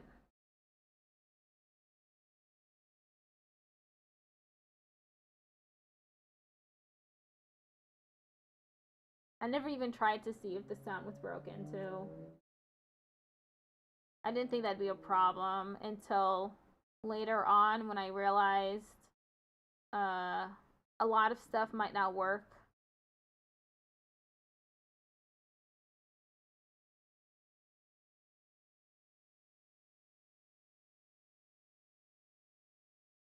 Run OBS, run. I do weekly movies and like play games, Jackbox with folks. That's fun. I love Jackbox.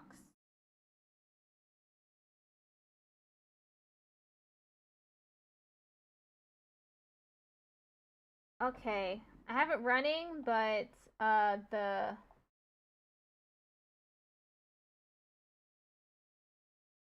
stuff decided to start on the wrong screen. I don't know why that happens.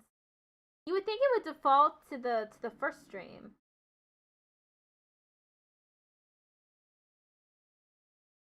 I mean, to the first screen, not the first stream. I would play with you if you streamed. I've tried to organize a Jackbox game before and it didn't work out. So now I'm a little concerned that if I try again, it won't work out again too. But I really appreciate that. Now to see. Okay. I have to switch ports for the stream. I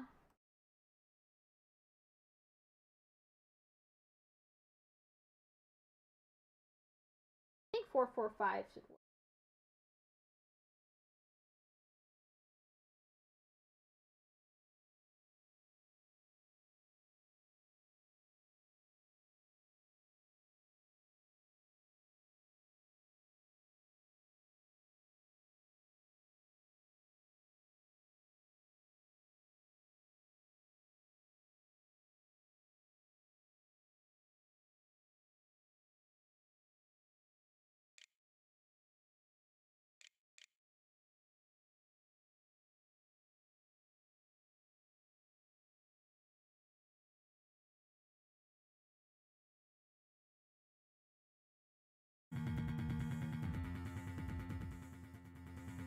And the game is back. You got the wrong part? Oh no!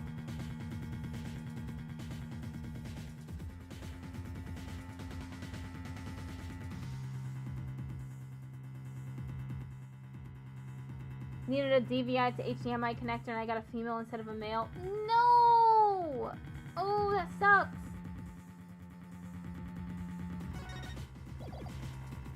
Okay, the game's back. What was happening?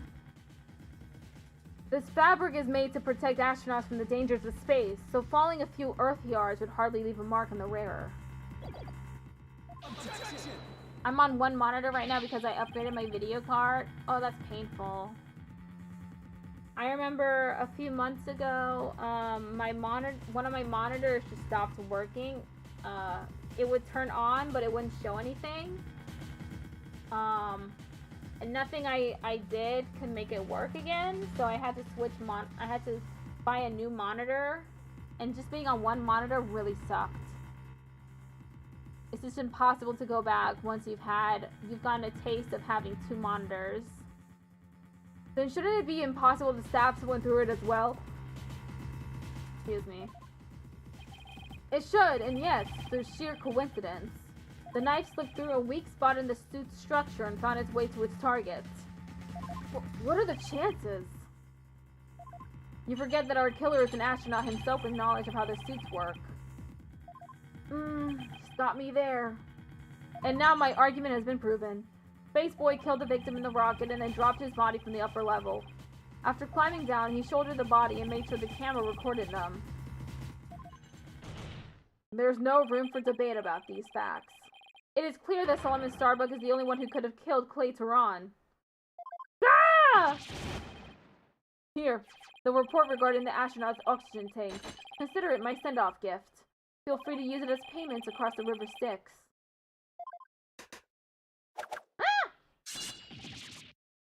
Oxygen tank data added to the court record. The victim's tank was ruptured with 0% left. The defendants had 80%. Remaining oxygen is displayed on the left shoulder.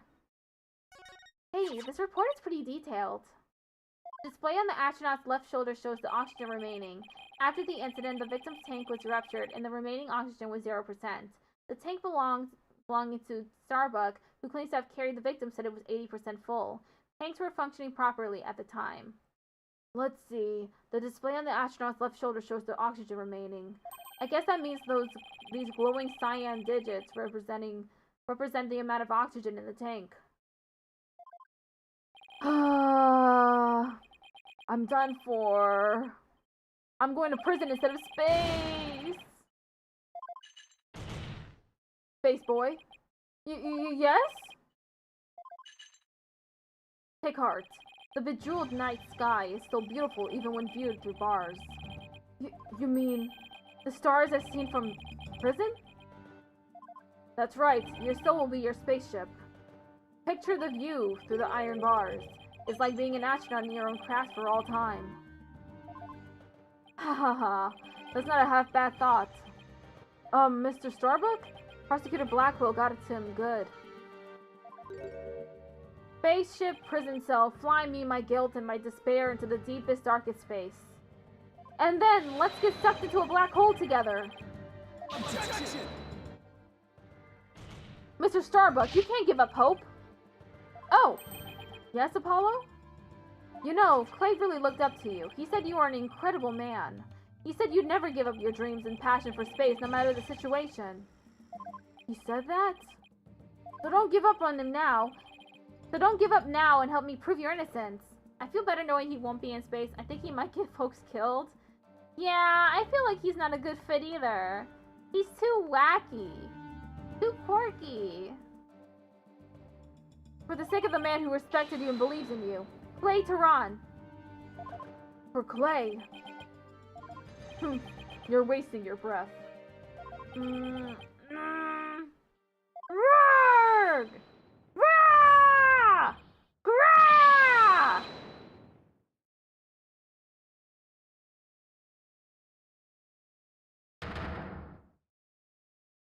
Apollo, thank you. I can see things clearly now. Oh, I forgot to make sure that YouTube is connected. It's not.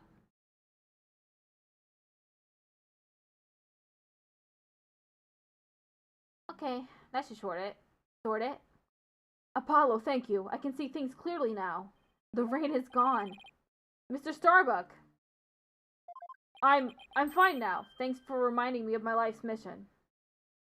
Right, we'll both be fine. I'll prove your innocence, you'll see. And after that, we'll get you back into space. Woo! You've ignited the booster rockets of my soul! I'm on fire! I am Solomon Starbuck, astronaut, a cosmic hero chosen by the universe itself. This is no time to be whimpering and crying. I can't let you and Clay down. Can we not throw the last part? Yeah, let's not let him go into space. Balderdash. The sun, the moon. All of space is calling me. Solomon Soul Starbuck. Ready for launch. Begin the countdown. 5, 4, 3, 2, 1! Liftoff! Oh, look at him, he's going so fast!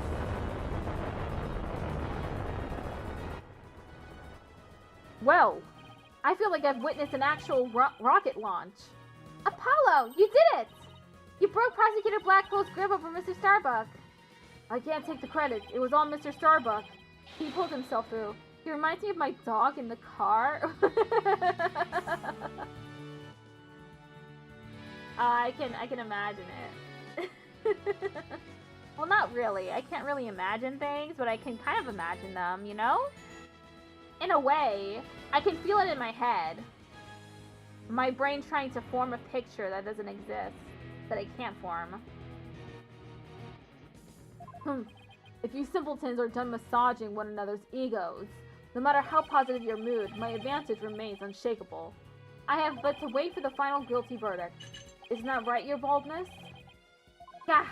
I can't let up now. I have to stop Blackwell. I have to see this through. Mr. Starbuck just has to make it back into space. I won't allow Clay's dream to remain unfulfilled.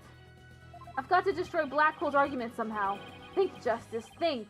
If the only people at Launchpad 1 were Clay and Mr. Starbuck, and if Clay was already dead by the time this footage was taken, then the only person who could have killed him is Mr. Starbuck. So the only way to counter Blackwell's argument is if I can prove that Clay was still alive when they arrived at the boarding lounge. In which case, I should be able to find some contradiction in the evidence itself. Now let's see. About this data that we just received. This supposedly proves that Mr. Starbuck dropped Clay's body in Launchpad 1. But if I'm going to prove that false, then there must be something I can use here. Enough of this farce, your baldness. Let's have your verdict. Objection! Prosecutor Blackwell, you seem to be in quite a hurry to rush the verdict. But about this oxygen tank data you submitted just now. It says that Mr. Starbuck's tank had 80% remaining while Mr. Tehran's had 0. Do you stand by the accuracy of this report? Of course. Then I guess it simply means that it's faulty as evidence goes. You will explain what you mean, Justice Dono. It's simple. This evidence contradicts the facts of this case. Take a look here at the detailed description, you'll see what I mean. I hope you have some evidence, Mr. Justice, because I don't see what's so contradictory.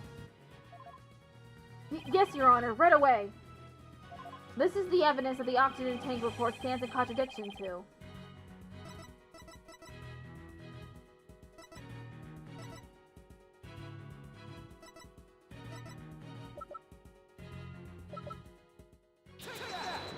And how does this evidence present a contradiction?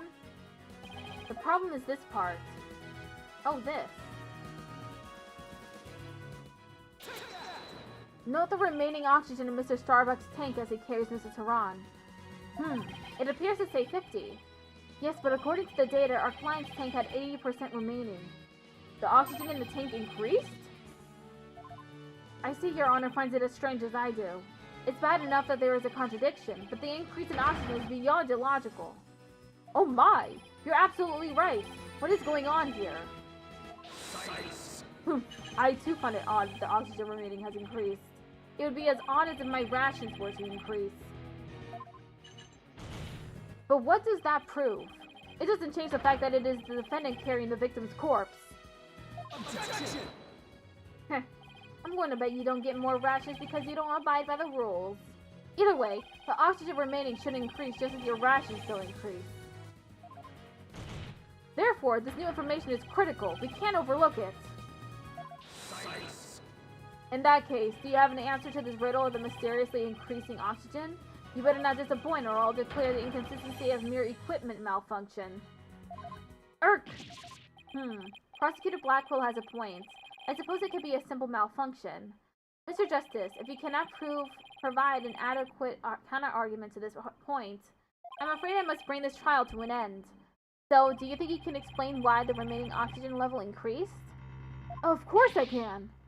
The thing to do at a time like this is turn my thinking around. Mr. Starbuck has no memory of it, but he claims to have carried clay. This man with the 50 on his tank ought to be Mr. Starbuck. But if anything, the display on his oxygen tank should have shown an 80. This is a clear contradiction between the report and the security footage. So what I should be asking is not, why did the oxygen level increase? But what had to have happened to make it look like it increased? Am I making some kind of mistake in my base assumptions here?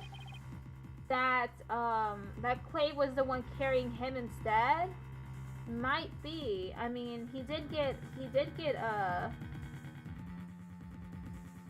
drugged. So maybe he passed out then.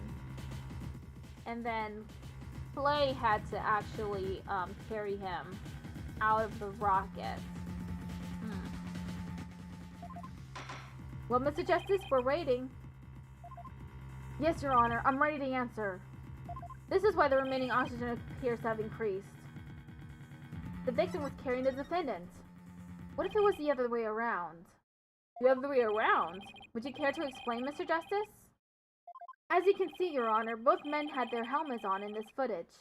But it turns out, this is where our base assumptions went astray. We assumed that it was Mr. Starbuck helping Mr. Tehran, but it was the other way around. It wasn't Mr. Starbuck helping Mr. Tehran at all. It was Mr. Tehran who was helping Mr. Starbuck to the boarding lounge. It was what? Order! Order! Mr. Justice! You mean to tell me that the person on the right in this image is the victim, Clay Tehran? It's the only way the riddle of the increasing oxygen level can be solved, Your Honor. At this point in time, the remaining oxygen in the victim's tank was at 50%. And when the victim was found in the boarding lounge, his tank was at 0%. That's right! There's nothing contradictory about the oxygen level decreasing. This means Mr. Tehran was alive as they made their escape to the lounge. Silence. How short your memory is. Have you forgotten what you yourself proposed? Even if the victim was alive at this point in the time. How did he descend the ladder with his arms full? Objection. Prosecutor Blackwell, you can't hurt me with a broken blade. Excuse me? It's true that we don't know how they got down the ladder. I suppose that matter needs further investigating. But we have proven that Mr. Tehran was alive when he reached the boarding lounge. This fact alone shatters your claims, and opens up the possibility that the victim could have been killed by a third party. Roar! There were two people who claimed to be the first on the scene, but can we truly trust their statements? Let's see. The two people were Detective Candace Arm and Yuri Cosmos, right? You think that one of them might have given a false statement to the police? Yes, it's certainly possible. We might have to do a little more digging. It seems that we'll have to hear the testimony of these first two people on the scene. Thor! Come to think of it, Detective Arm should be here in court right now. Bailiff, could you please show Detective Arm to the stand?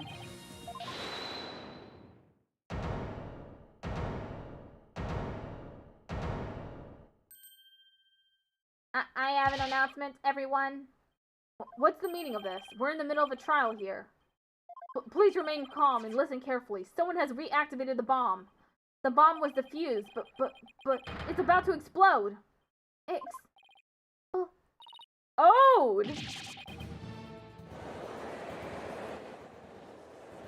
A bomb now? Ah! Everyone run! I don't want to die! Oh no, everyone's panicking!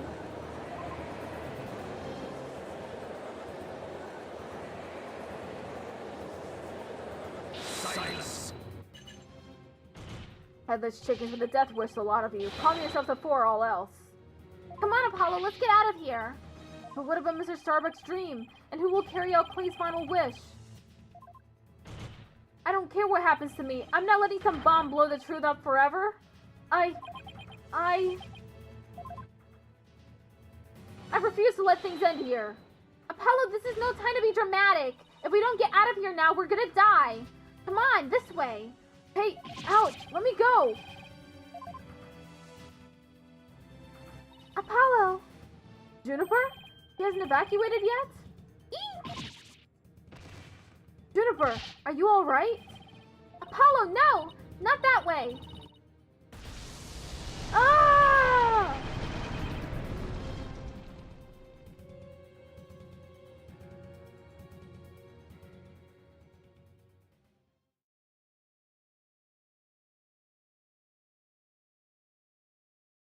Be continued.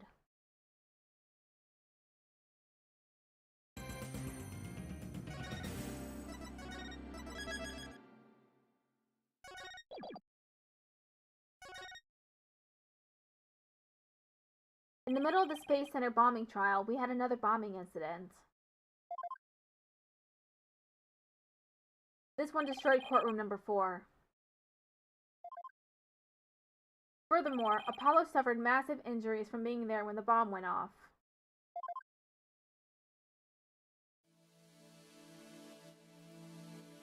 Unfortunately, Juniper Woods was fingered as the courtroom bomber.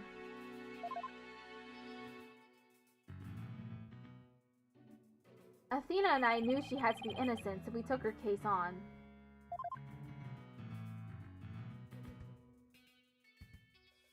We managed to clear Miss Woods' name.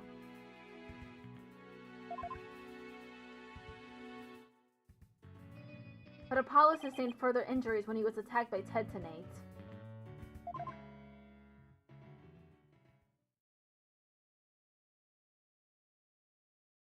December 19th, 3:21 p.m., Write Anything Agency. Apollo is a tough guy, but this is taking his toll on him. Yeah, poor guy, being attacked by Tetanate like that on top of all his other injuries. Apollo was resting at the nearby Hickfield Clinic. I've had some experience with that place myself. What an awful turn of events. I never thought he'd land in a hospital of all places. You must miss him too, huh? Now that you don't have anybody to tease? Don't worry, he's young. He'll heal quickly and be back before you know it. It's been a while since I last see Trilogy look so down. We won the court case, yet nobody feels much like celebrating. Alright, enough of this, people! This is no time to be moping around. Now dry those eyes, both of you! You're the only one who's crying, Athena. Technicalities! Look, we have work to do. We have to take over. Take over what exactly? Apollo Space Center case, of course. As no verdict's been reached, there's still a chance. I agree with Athena. We should pick up Mr. Starbucks' defense. We have to avenge our fallen comrade. Right, Daddy? Apollo hasn't exactly fallen. He's still alive, you know. Good. Now that that's settled, let's get going. Come on, we gotta run. Wait, right now? We better not be running the whole way. There she goes. I better go catch up. Can you take care of the office, Trucy? Sure thing, Daddy. Let's be careful out there. In the meantime, I'm going to bake some cookies and fill up my magic panties for you. Trucy seems to be feeling a little better. I can always count on Athena to perk everybody up with her enthusiasm. Oh, she's back!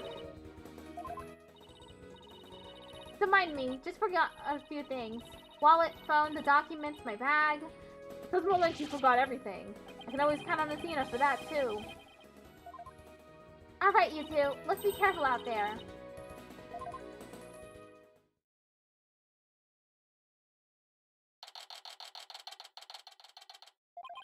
So our client is one Solomon Starbuck. He's so famous, even I've heard of him. That's right! He's a super famous astronaut who works at the Cosmos Space Center. He was actually up in outer space 7 years ago. You seem to know quite a bit about him. Now I'm all excited to meet the man.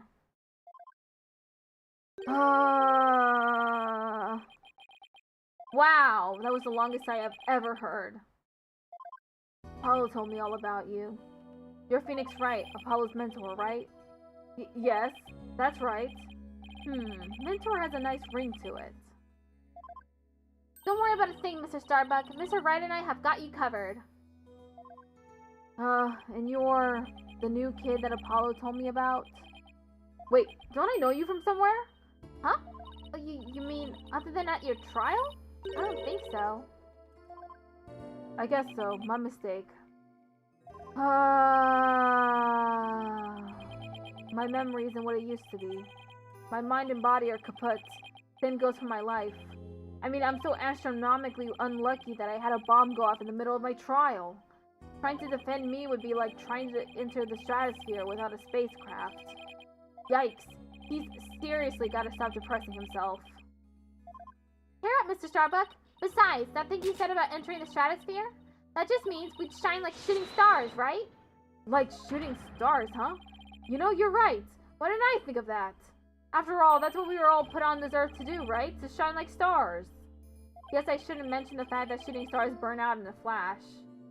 Oh yeah! Here we go. 3, 2, 1! To the stratosphere and beyond! Yeah, I feel alive now. You can go ahead and ask me anything you want. Is that really all it takes?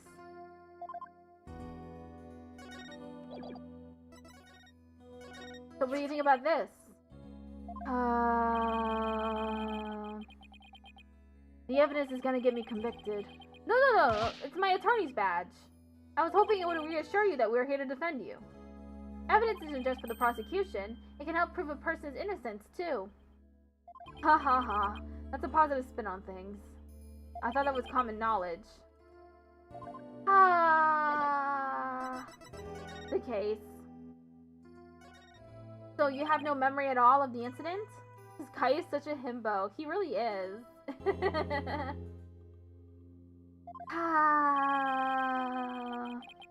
I'm still ashamed. My memory of the time is as black and clouded as a dark nebula. Still, it's strange you don't remember a thing. Are you sure you didn't take one of those anti-anxiety pills like they said at the trial? You got it all wrong. I told him during the investigation, too. I don't know anything about any drugs. I never took any medication, I swear. It is true I developed a fear of space because of what happened 7 years ago. And I was taking medication secretly every now and then when my anxiety got bad. Having a fear of space is not something an astronaut can brag about, you know? Oh, the so-called Hat 1 miracle? That must have been a terrifying experience. But I'm still an astronaut at heart, come what may. I would never take drugs that might impede my performance just before a launch. That launch meant everything to me. That's more certain than the theory of relativity. He seems like a completely different person now. This is the face of the astronaut I know. But the tranquilizers were found in your system.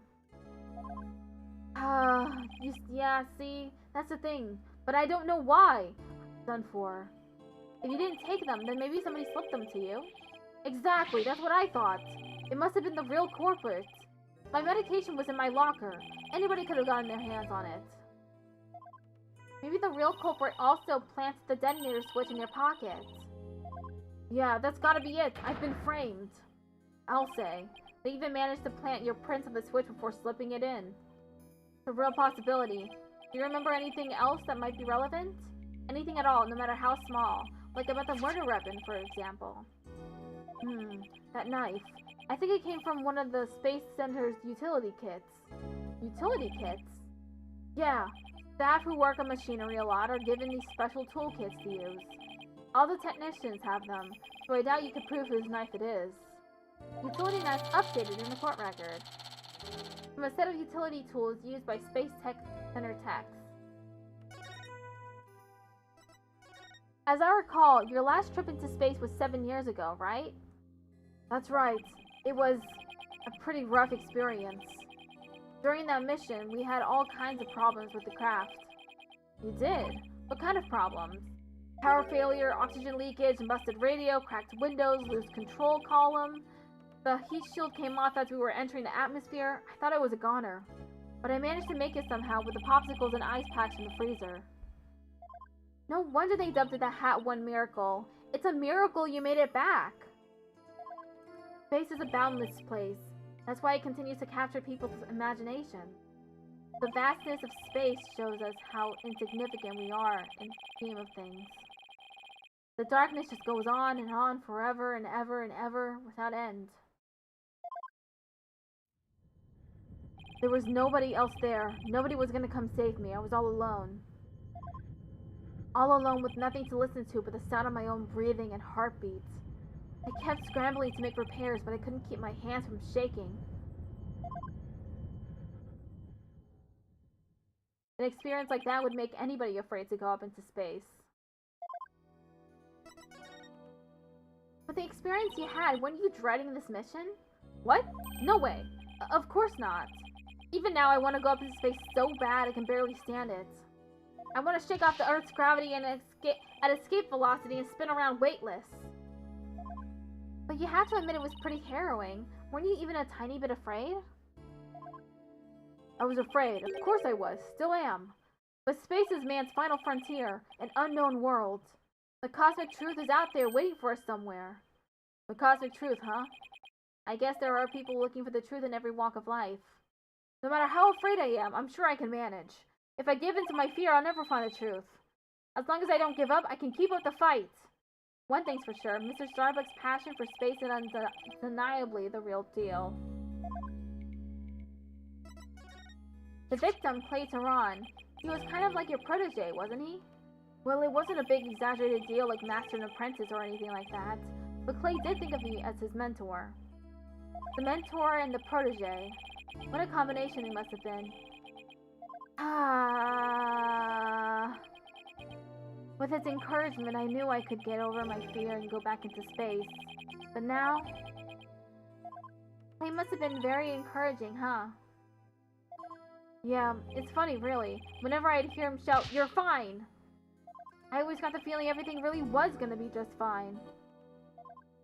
You're fine? Apollo says I'm fine and you're fine all the time, too. And I always feel encouraged, too, whenever I hear him shout it. Yeah, Clay and Apollo were best buds. They used to come visit the Space Center a lot, ever since they were high school kids. One day, out of the blue, Clay even told me he wanted to be my protege. Those two hung around the Space Center so much they were like a part of the staff. One time during Zero-G training, I started to panic a little bit. And the two of them took turns shouting, "You're fine," over the radio. It was a simple thing, but it was exactly what I needed to hear. So I'm fine and you're fine were like Apollo and Clay's secret phrases, huh? I wish I could ask Apollo more about Clay and their relationship now. Speaking of Clay, how do you suppose he climbed down the ladder with you over his shoulder? Sorry, but I can't even begin to imagine. But he actually did climb down that ladder, so a way has to exist. From the freedom of space to the walls of a cell. But that prosecutor said the dark night sky isn't half bad through barred windows. You're fine, Solomon Soul Starbuck, it's fine! Everything is going to be alright! Huh? And Athena Sykes, it's fine too. Come on, Mr. Wright, you too! Do I really have to? Phoenix Wright is fine. I can't hear you! Phoenix Wright, it's fine! We'll get you back into space, yeah, Mr. Starbuck. Believe in your own innocence, and have faith in us. Apollo believes in you wholeheartedly, and that's good enough for me. I believe in you too. Thank you. Thank you, both of you. I'll put my faith in you. And I vow to make it back into space. All I need first is a not guilty verdict. It sure feels nice to reassure ourselves every now and then that we're all fine. Okay, Mr. Wright. Let's get our investigation of the Space Center started. Pronto! Good idea. Let's go.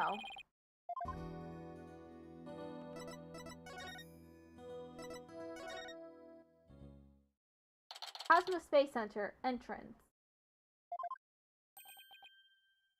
Wow! I was wondering what kind of place the Space Center would be.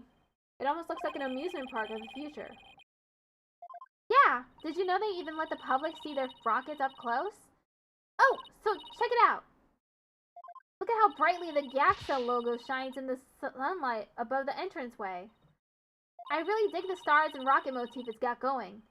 GAXA, huh? Isn't that the new name of the Federal Space R&D program? Yeah, but why the strange acronym? I mean, what is GA supposed to stand for? Galaxy? If that were it, then the whole thing would be something like Galaxy Exploration Agency.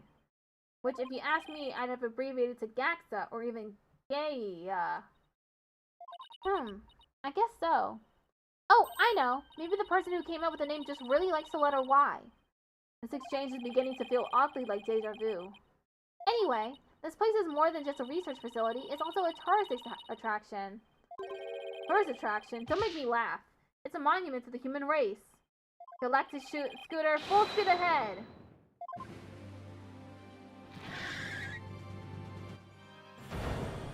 Oh! Yikes! Who's this geezer and what's he want? Look upon me and look well. Behold the great power of space science. Pardon me, but you are... My glorious name is Yuri Cosmos. I'm the director of the Cosmos Space Center, the center of the cosmos. Boss, that was pretty groan-inducing. This person is the Space Center's director, then that means... Aha! So you were one of the first to discover Clay's body, weren't you?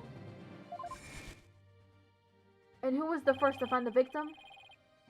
Actually, there were two of them.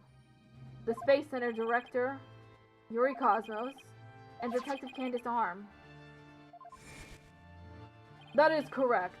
I was honored to be the very first man in all of space and time to discover the body. But this talk of the incident, are you by any chance the space police? You can't tack this word space onto just any old thing, you know. We're Mr. Starbucks' lawyers. We're here to investigate his case. Oh, and we're Earth lawyers, by the way. Ah, I see. Yes, I've heard about you.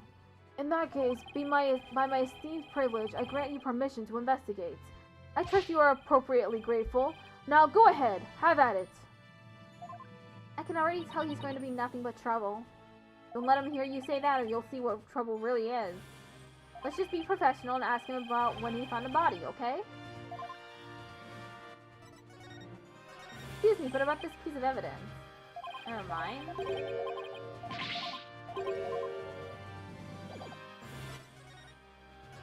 So, as director, what do you do here at the Space Center, specifically?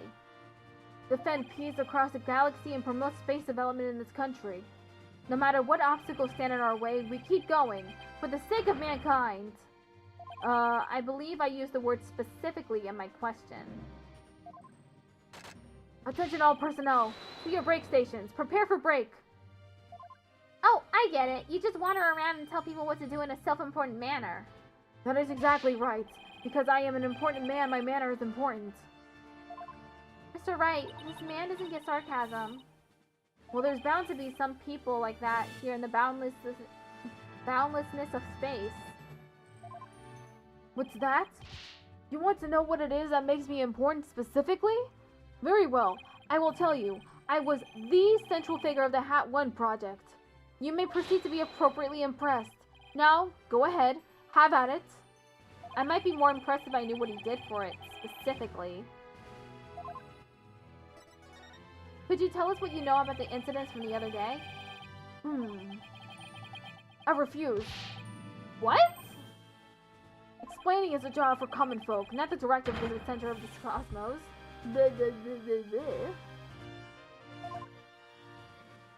My testimony, which will go down in space history, will be heard in the courtroom. What? So does that mean you'll be taking the stand tomorrow? That is correct. I will be the most glorious witness in the history of mankind. I am not sure if he really understands what being a witness is all about. Looks like Director Cosmos is the type that only talks about what he wants to talk about. Then let's at least try to ask him about the things he might be willing to open up about. The Hat 1 was a rocket that was launched into space 7 years ago, correct? And despite numerous problems, it somehow made its way back home? I suppose it is part of my job to educate ignorant young folk like you. Very well. I will impart to you the complete story of the Hat 1 project. Oh, thank you very much. Hat 1's noble mission was to collect samples from an asteroid, and Mr. Starbuck was the pilot for that flight. Eventually, the Hat 1 reached its planned orbit, from where it launched the Hope probe towards the asteroid belt. From there, the Hope probe began its long, lonely journey into the far reaches of space. Then, after a terrifying struggle, the Hat 1 returned safely to Earth. That struggle was when the incident known as the Hat 1 miracle occurred, right? Whoops? Correct. And it truly was a miracle. Of course, they had just had to turn the ordeal into a movie. As for the Hope probe, it did eventually arrive safely at its destination. It obtained a few samples from the asteroid and returned to Earth about a few days ago. So what kind of samples are they? What's in them? The samples are scheduled for analysis in the near future. We haven't had time since they just came back the day before Tehran's murder. Incredibly, we've had no time to inspect the samples due to everything that has occurred. But this puts our space development program ahead of other countries by several years. That's quite impressive. I guess this guy isn't just a loudmouth braggart after all. In this golden age of space development, our predecessors were successful in bringing a moon rock back. That is the greatest achievement in the history of this space center. The public fell in love with space and all of its glorious potential. A moon rock, huh? I remember that being big. Our endeavors with the moon rock live on in our work with those asteroid samples. I want to bestow new hopes and dreams for the future upon mankind once again. That is my mission, as the man who stands at the center of the cosmos. I hear there's lots of research into moon rocks and stardust from asteroids these days. They say the results could potentially have a huge impact on all of civilization. It's like we're in a new space race with every other country out there. What? Bite your tongue. It's not for anything so base as money or politics. It's all for the brilliant future that awaits at mankind, and all for my illustrious mission. With the recent budget cuts, my staff tells me finances are tight, but I won't hear it. I guess even a space program has to watch its budget. By the way, you seem awfully knowledgeable about this kind of thing, Athena. Huh? Oh, well, you know, I thought I'd better brush up for the case. Is that so? Well, I will be on my way. As you can see, I am a very busy and very important man. Select your scooter! Fire up the main engine! Max battle speed, and engage! That thing is surprisingly fast. I guess we better get going too. You bet! Let's make it so! My badge is starting to look pretty good on me, don't you think? It suits you well. I'm starting to feel like it gives me more dignity and presence, too. I think she might be expecting a little too much from one tiny little badge.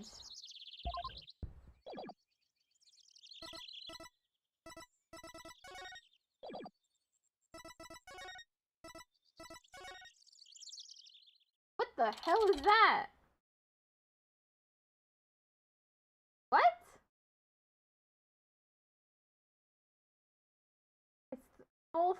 It's fully 3D too. Cosmos Space Center, boarding lounge. So this is where Mr. Tehran was murdered. Yeah, this is the lounge. Let's see that diagram the police made again. Right now, we're in the main building here on the right side, on the 3rd floor. Clay and Mr. Starbuck fled here from Launchpad 1 after the explosion. You there! No admittance without express permission. We're Mr. Starbuck's lawyers. We've come to investigate. Sorry, nobody gets in without permission, not even a police superintendent. Can have Detective Fulbright getting mad at me. Detective Fulbright is here too, huh? Yeah, he's in the Launchpad 1 corridor. Go get clearance from him and then we'll talk. Leave it to me. I'm great at getting intel out of Detective Fulbright. See, what trick should I use on him today? I don't know if I should be grateful or afraid. So, to get to the Launchpad 1 corridor, we just have to go through that door with the blue rocket on it, I think. Wait, that door? It looks awfully familiar. G'day there, boss! This is the door Clay and Mr. Starbuck used during their escape from the launch pad. Ah, that explains it. The fingerprint system has been deactivated, so I think we can just pass through.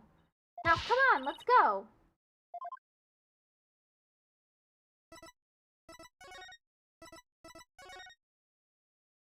There's a robot and it's vacuuming. Cosmos Space Center, Launchpad 1 corridor. So this is it, huh? This is the corridor the two of them used in their escape. Yep, this is the only thing connecting Launchpad 1 with the main building. I see police tape down at the other end. Guess we won't be looking at the launch pad. After the explosion, this whole corridor must have been filled with smoke. And the launch pad itself was probably a sea of flames. Must have been pretty scary for them. Now, where could Detective Fulbright be? Hey, I think that's him over there! What should I do? Which path is the path of justice? Seems to be lost. That's funny. This corridor is a straight shot. Huh? Ah, it's you lawyer people! Welcome to the Space Center. Enjoying a relaxing day off, are you? Here for a little rocket sightseeing? We're here to investigate the scene, same as you. Do you have any info to share? Boss, if he acts at all reluctant to give us information, we hit him with the whatever shall we do act. I'm sure he'll fall for it. Got it? Are we trying to catch the unruly family dog here or something? Info on the case, huh? Alright, I'll gladly share some with you. Huh? What just happened? Detectives and lawyers seeking truth and justice side by side. I like it. Just take whatever you want from me, you info bandits. I'm in a generous mood today. I don't know. There's something weird about Detective Fulbright today. Well, we need information, so let's run with it. If you say so.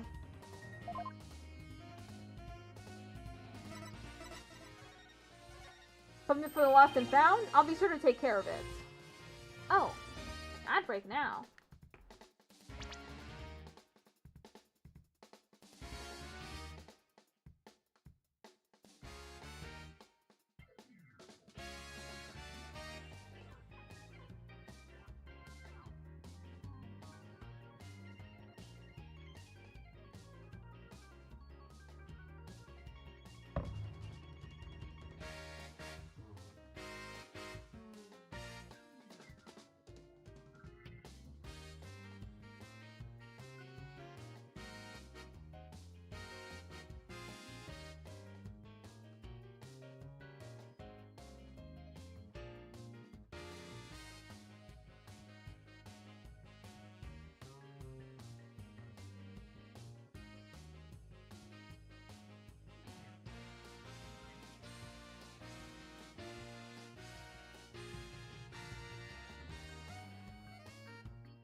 No, this is an important piece of evidence.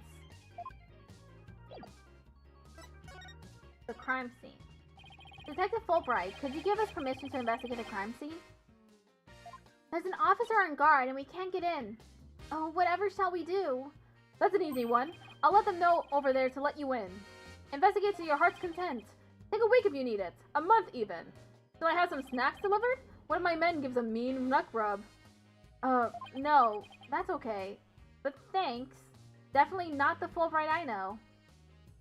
Detective Fulbright is acting sickeningly sweet. It's kind of gross, actually. Do you think he hit his head or something? Who knows?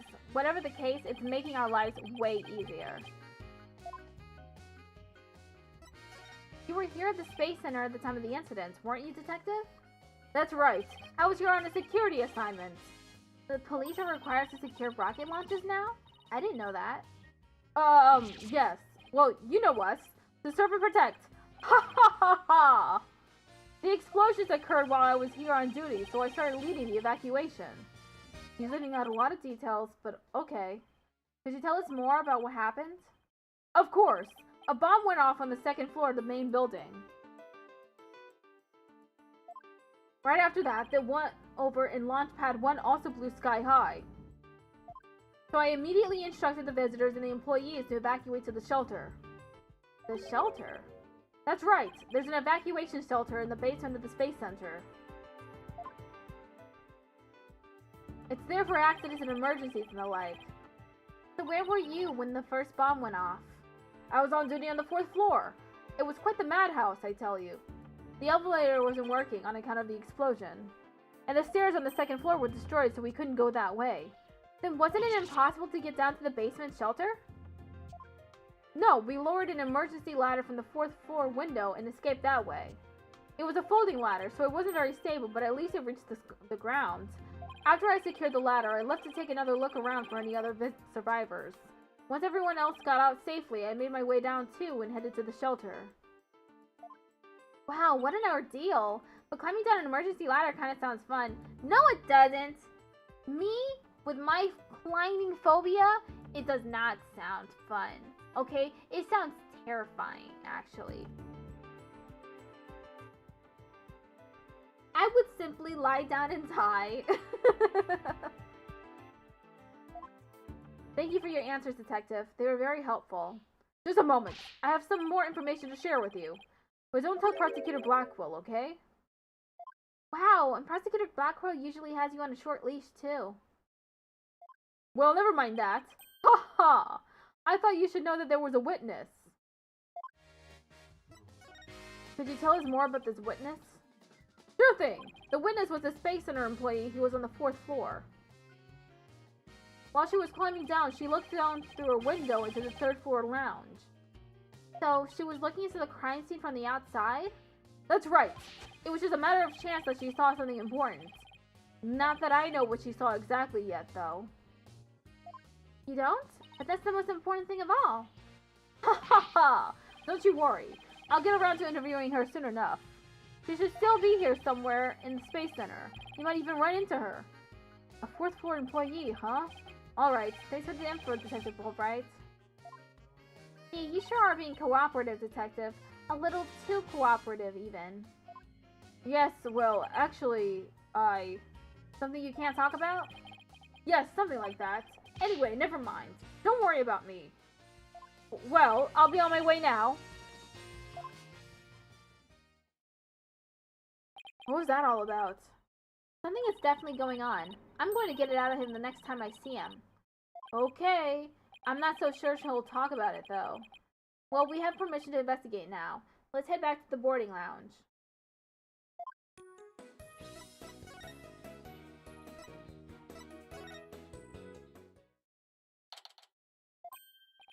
You two. Detective Fulbright has granted you permission to investigate.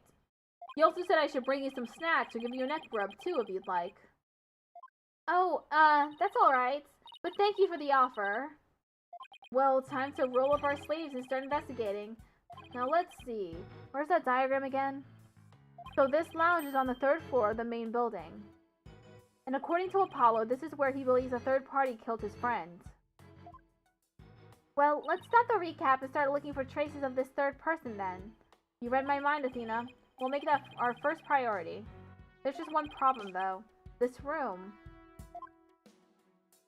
It's just so big. Don't worry, we can use this to help us. A Space Center pamphlet for tourists? Yep, picked it up at the entrance. The maps inside should come in handy.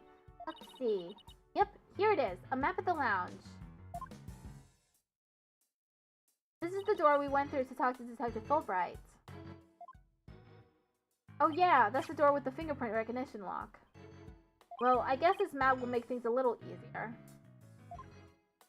Space Center pamphlet added to the court record. A pamphlet for visitors to the Space Center. It includes a diagram of the boarding lounge. Yeah, no more excuses. Let's track down the third person. Wait, there's just one more thing. What's that strange creature moving around outside the window? Oh, boss, It's just a holographic image. Oh, yeah, I knew that. Whew, that's a relief. I was curious about it too. There should be a button somewhere in this room to turn the image on and off. That's what it says in the pamphlet anyway. The only reason you're so eager to start is so that you can push the button, isn't it? And what's wrong with that? Let's just look for the button while we're looking for clues. Alright, fine, let's get investigating.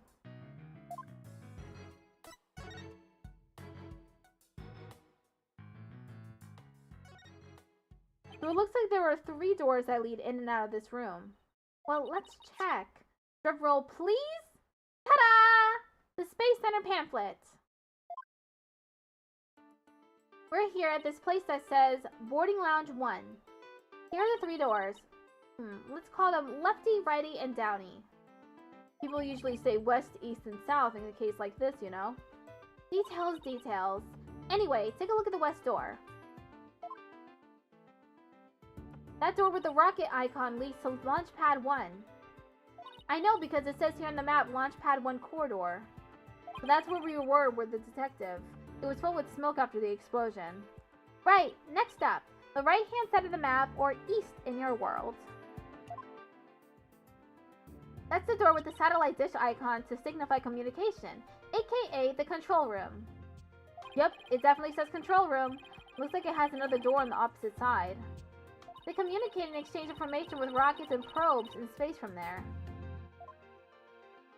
So it's the center of the Space Center. The Space Center, if you will. Everybody starts to talk like Director Cosmos after they've been here a while. But it seems that they built a new command center on the 6th floor. That's what they used for the Hat 2 mission, so this control room was empty at the time. I've always wanted to see the inside of a mission control room, and since we're here, I'd love to do that too, but it doesn't look like we'll be able to. They want to keep curious kids like you out. But the door is protected with fingerprint recognition. Only the director can go through. With that much security, I'm definitely not the one they're looking to keep out, Athena. So apparently, the lock is also hooked up to a backup generator in case of emergency. Control room door lock added to the court record. The door locks to the east. It can only be operated by the director. Backup power lets it function even when the power goes off. Okay, what about that last door? This lower door. Oh, excuse me. I mean south door. It leads to the elevators. This is the door we came through when we entered this room, right? Yep, and of course, there was no fingerprint recognition device that was open to anyone. But the elevators weren't working at the time due to the explosion. Well, that's about it for the 3 musketeers of the boarding lounge.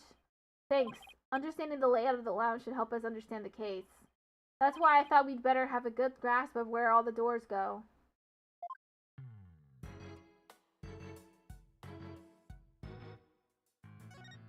That's some pretty futuristic looking furniture over there.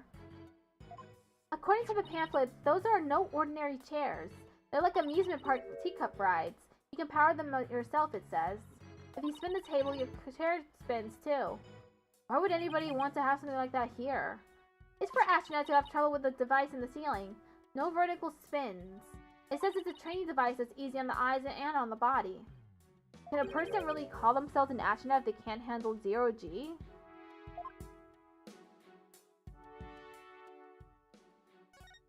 A bright purple sky, plenty of greenery, and a tranquil lake.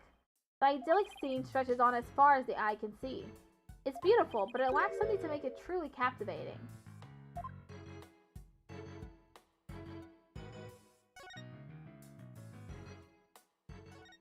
Let's see, this door is... Where's that pamphlet? Here we are. It's the door to the corridor that leads to Launchpad 1. We went through it earlier when we went to talk to Detective Fulbright. So I guess the security lock must be disengaged now, right? They say the corridor was filled with smoking at the time of the bombing. This thing beside the door. This must be the fingerprint recognition device. Which reminds me, I think Prosecutor Blackwell talked about it at the trial. The notion of a third party in Launchpad 1 is utterly absurd. Just to enter the area from the lounge, one must pass through a door guarded by a fingerprint recognition device. And allow me to state up front that there are precious few with the clearance to do so. Then does this mean that the bomber's prints were verified by the system? But the number of authorized personnel was supposed to be really small. Voila! Fingerprint powder. I brought it just in case something like this came up. I found it at the office. I've been just itching for a chance to use it. Wow, way to think ahead. Now let's test the fingerprint recognition device and see what we can find. He's got it! Now to sprinkle some here, and a little over there, and... whoop!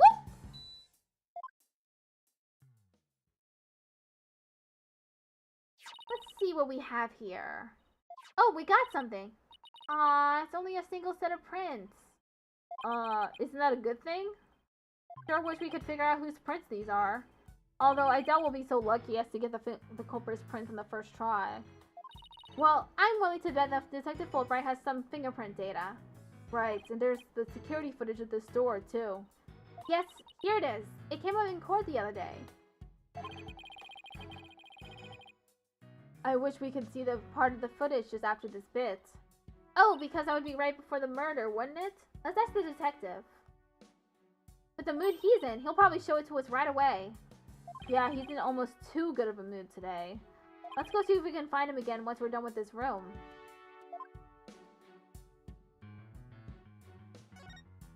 So this is the fingerprint recognition device. I guess you put your hand on this hand mark. Might guess when you can try. Now to line my hand up with the outline. Don't, Athena, this thing is related to the case. Get your fingerprints all over that, and the next thing you know, you'll be named a suspect. Wah! How can you be so cruel to a little girl like me? Stop! I'm not buying those tears, Missy. I wonder what this big knob is for. It looks like the knob on a stove. Well, it's the same shape, but I think that's where the similarities end. I mean, it's behind a glass pane. What kind of stove would require knob security like this? Well, the knob is straight up and down, so if it was for a stove, the burner would be off. Right, if it was for a stove.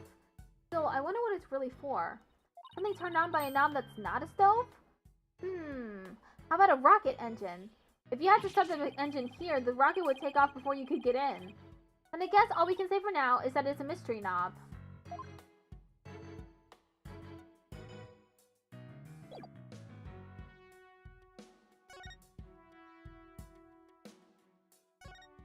Here's another amazing piece of equipment. Walk on the surface of the moon, it says. Oh boy, I want to try it. Gravity is weak on the moon, so I bet I could do mid-air somersaults. We're still on Earth, remember? Besides, it's connected to the ceiling. Well, at least I can jump really high. There's a sign on the wall that very clearly says, don't jump up too high. Then what good is this thing? Didn't I say in the beginning, walk on the surface of the moon?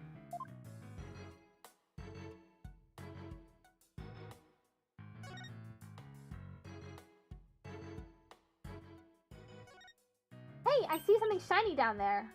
Let's take this cover off then. What's this? It looks like a metal jelly bean.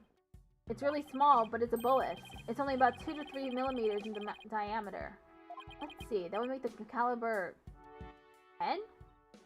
Caliber refers to the diameter of a gun's barrel, right? Yes, but I've never heard of a 10 caliber gun before. This bullet must be for a special kind of gun. I bet if you tried firing a bullet this small with a regular sized gun, it would just fall right out. Yeah, it must have been a really small gun. I wonder how the bullet ended up here. I mean, we're in the bottom left, on the south side of the room, according to this map. That's pretty far from where Play's body was. Maybe the police didn't think to look here. Yeah, leave it to Detective Fulbright to accidentally hand us just the card we need. Bullet added to the court record. Discovered in a gutter that runs along the south wall of the boarding lounge. It was fired from a 10 caliber handgun.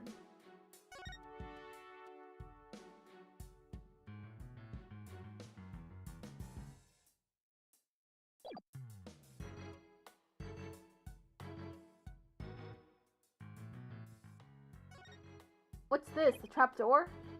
It's a trash chute. The cleaning robots throw the garbage out from here. The robots do the cleaning? What a futuristic world we live in. I just hope they don't revolt like they do in science fiction movies. No way, all the robots here are very nice. Actually, wasn't there one in the Launchpad 1 corridor? We could go say hi to it if you want.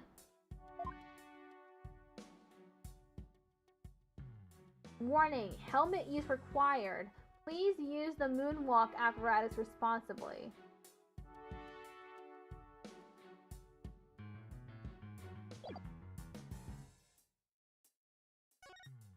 So this is where they discovered Clay. Yeah, he was already dead when they found him. Let's take a look at the photo. So he was stretched out like this and... Huh? What's that thing that looks like a thermos? That's the thing that Prosecutor Blackwell mentioned when I was in court with Apollo. He said that it contains asteroid samples. Oh, right.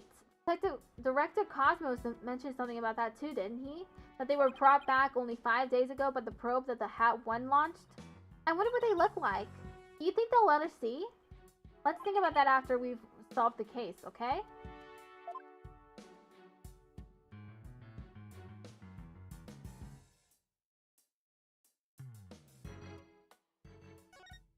No matter how I look at it, all I can think of is torture device. But I guess it's a training device for getting used to zero gravity? Uh-oh, Athena has an odd glint in her eye. Is she thinking about trying that thing out? I should try to stop her, but I'm afraid she'll just outmuscle me. Hey, Mr. Wright, look at that thing up there. Some kind of fragment? It's stuck in tight. Oh, so that's what the glint was all about. That color looks familiar. I think it's part of the oxygen tank. I think you're right, but if that's here, it means Clay's tank ruptured after they arrived at the boarding lounge. So Prosecutor Blackwell's theory that Mr. Starbuck dropped Clay down the ladder must be wrong. This proves that both of the astronauts were alive when they reached the boarding lounge. So Apollo was right. The scene of the murder was in the launch pad. Way to go, Apollo!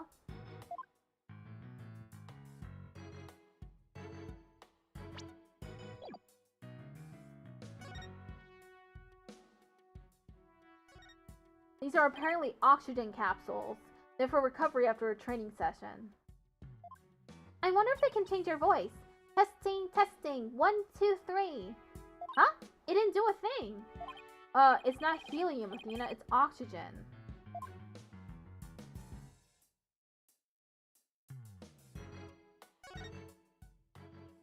There's some kind of panel with 2 buttons on it here. Just push it. That's the invariable principle of buttons.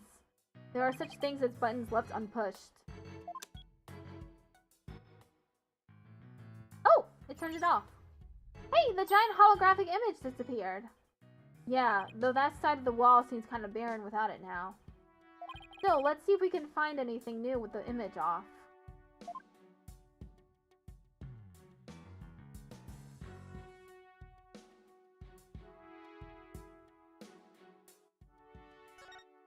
Oh, a mirror! How thoughtful of them to put one here. Thoughtful? So the ladies can fix their makeup. One's appearance is just as important in space as it is on Earth, you know? You never know when you're going to run into some other life form, after all. I doubt anybody who thinks like that would ever become an astronaut in the first place.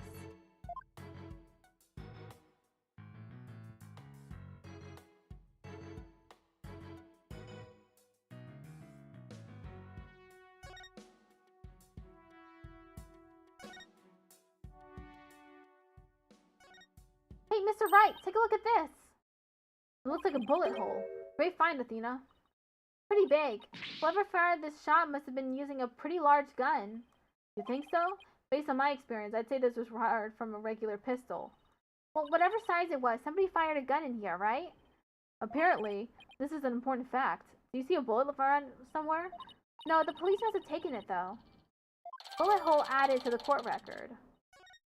Let's ask the type of Fulbright about this bullet hole later. Welcome to the Space Center, guests. Welcome. Yikes! What in the world? My name is Ponko. P-O-N-C-O. Ponko. Are you sightseeing? Are you lost? Are you looking around? Choose one. I will guide you. It's a robot? I am not a robot. I am Ponko. Psychological observation and navigation companion. P-O-N-C-O. Ponko. Well, I'm glad we got that cleared up. Oh, Ponko! I've missed you! Huh? Do you know this thing, Athena? Oh, yeah. Showed us around the last time when I came here with Apollo. Oh, you're such a good girl, Ponko. That's a good girl. Oh, thank you. Thank you. I'm so happy. So very happy. Wow, a guide robot. That's pretty cool. My name is Phoenix Wright. Nice to meet you. I don't know you. I don't know you. Huh? Ouch. That hurt. Oh, she has to register people she meets for the first time. Please register him, Ponko. Certainly. Commencing guest registration. Please tell me your name. A nickname is fine too. His name is Phoenix. A bit overly familiar, but I'll allow it. Phoenix, please let me get a good look at your face. Oh, sure. Registering. Facial registration sequence complete. We are now officially friends. Nice to meet you, Phoenix. Huh, this robot is pretty cute. You made a friend, boss. Isn't it great? Phoenix, Athena, allow me to guide you. Right this way. Oh, goody. Let's go, boss. Go where?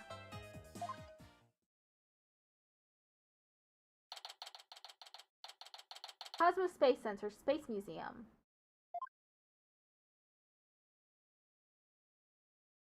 Oh wow, what is this place? Is that rocket real? Welcome, welcome. The Space Museum is open to the public every day of the year from 9 a.m. to 7 p.m. Learn more about the history of our nation's space development in the Hat 1 project. The rocket is just a replica, but it's the same size as the real one. The Space Museum. Oh, here it is on the map. Okay, so it's on the exact opposite side of the main building from Launchpad 1. Space Center pamphlet updated in the court record. 3 pages. Ask me anything, anything. I will explain. What do you think about this? I'm sorry. I'm afraid I don't know anything about that.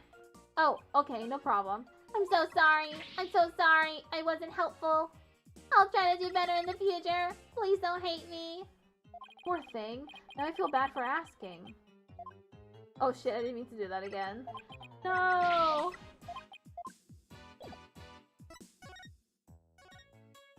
This is quite the place. I can't believe we get to see a rocket this close up.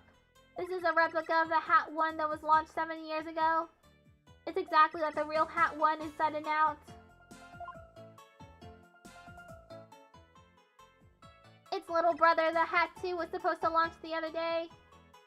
I wonder if Ponko knows why the launch was cancelled. Over there is an exhibit about the launch 7 years ago. Check it out, check it out. Spacesuits, photos, newspaper articles. I'd like to come here again on a day off. Hey, what's this a photo of? Phoenix, that's the staff of the Hat 1 project. Oh, there's Mr. Starbuck. He looks so young and so different. Oh, and that's... What is it, Athena? Is something wrong? Oh, there's nothing.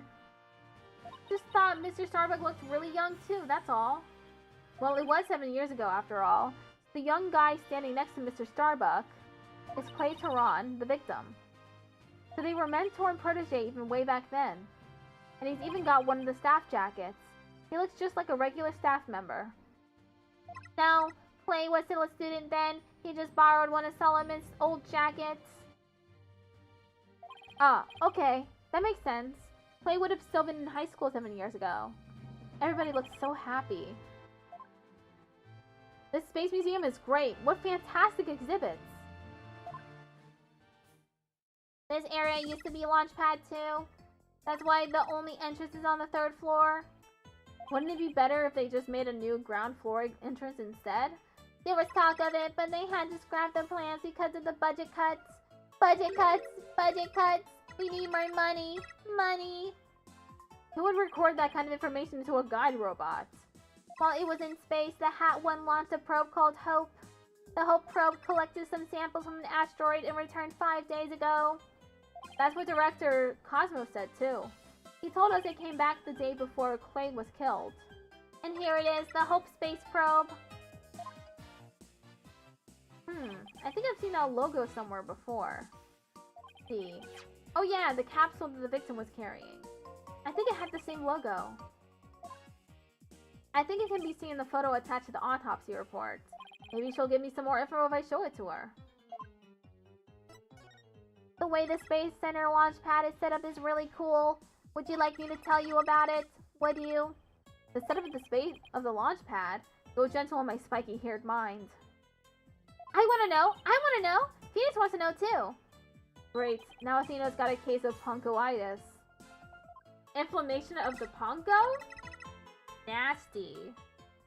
Hooray! I will tell you then. The rocket is built right inside the launch pad structure. When the rocket is complete, it's moved along with the launch pad over the rails. And brought into position at the launch site. Isn't it cool? Isn't it? We used to have a big budget, so that's how we could build it all. Very cool. A grand setup that suits an important place at the Space Center. I guess everyone is hoping for a bigger budget next year, myself included. I'm guessing the whole thing is operated from the control room, huh? That it is, but it can also be operated from the new command center too. Either way, the safety lock in the boarding lounge has to first be disengaged. I guess before a big move like that could be carried out, there are all kinds of procedures. I would love to see the launch pad being moved. What's the next one scheduled for? Searching data. All future plans have been put on hold. Because of the bombing and the murder, I bet. Because of the bombing and the murder, I'll bet. Which is perfectly understandable. Well, when was the last time it was moved? Searching data. I'm sorry. That answer isn't in my answer database. I guess Ponko can only answer certain questions. What was I supposed to show again? Pamphlet? This facility is Yuri Cosmos' greatest achievement. Oh, I didn't realize it was the personal achievement of just the one man. Director Cosmos taught me to say it like that. It's actually a facility for space development, but don't tell anyone I said that. How could Director Cosmos teach such a pure and innocent robot to lie for him?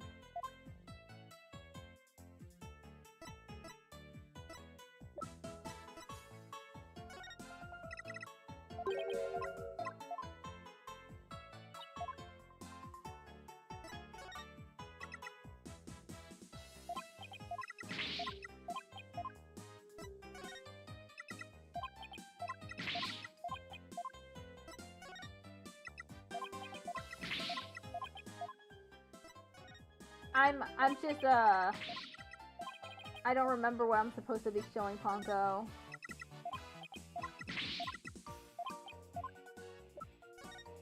So I'm just showing everything.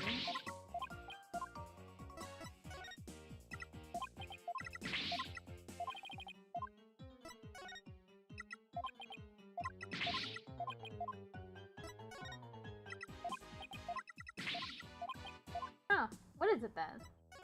Ponko, do you recognize this capsule here in the top right? Checking registered data. I know. It's the Hope capsule. It was carried inside the Hope probe. It contained the asteroid samples, right? Yes, it was designed to store the samples gathered by the Hope probe. It's been stored in the safe in Launch Pad 1 ever since it returned to Earth. It must not be removed! It must not be removed! Don't worry, Ponko. The people in charge already know what happened. They do. I must ask them later. The capsule was being kept in Launch Pad 1, huh? Maybe Clay was trying to carry it to safety after the explosion. The Space Center staff must have been really excited to finally get the capsule back. But it's a pity this incident occurred before they got a chance to check the contents. Well, the police took it as evidence, so they'll have to wait a little longer. Hope capsule added to the court record. Found in the victim's possession. It recently returned from a 7-year mission and contains asteroid samples. Well, we certainly learned a lot about the Space Museum. Thank you, Ponko. You explained everything very well. I love to explain. Thank you for listening. Thank you. My little autistic heart beats for these words. I love to explain. Thank you for listening. Thank you. It's exactly how I feel. You two are like old friends. It's hard to believe you just met recently. It's because Ponko is so friendly. Well, what should we investigate next? Let's go find Detective Fulbright. We have things to ask him about. Let's see. Security footage and the fingerprint data, was it? Okay then, let's go back to the Launchpad 1 corridor. Bye, Ponko! See you later! Come again, and don't forget to visit the gift shop. Poor Ponko, what a Dickensian life we are all forced to lead.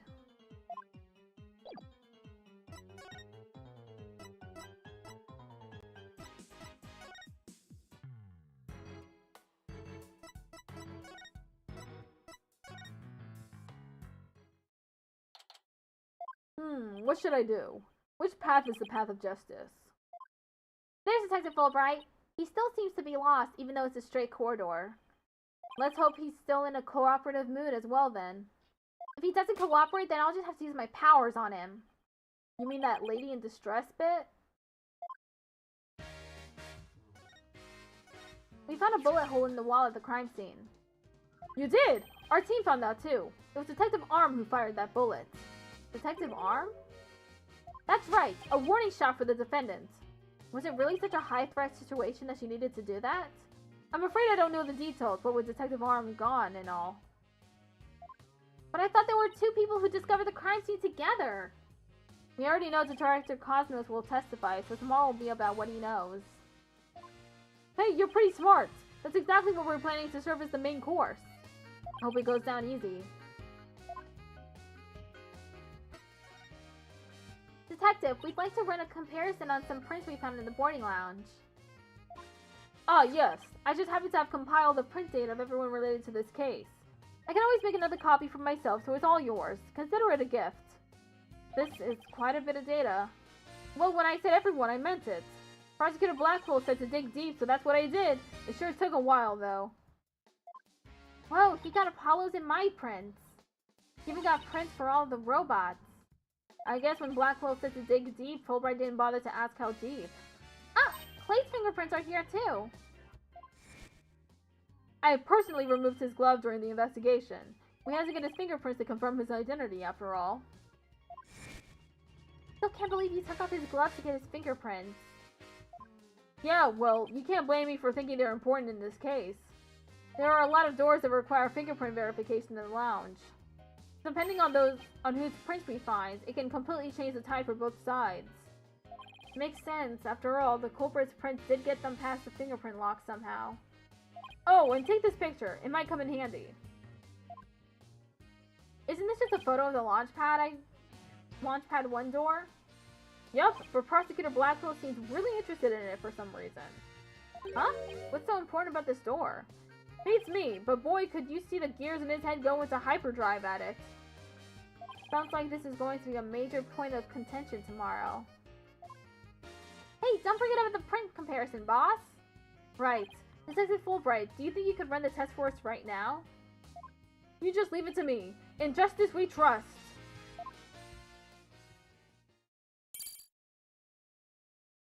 Okay, here we go. Well, it looks like it was Mr. Starbuck who opened that security door. He must have opened it when they went to go board the rocket.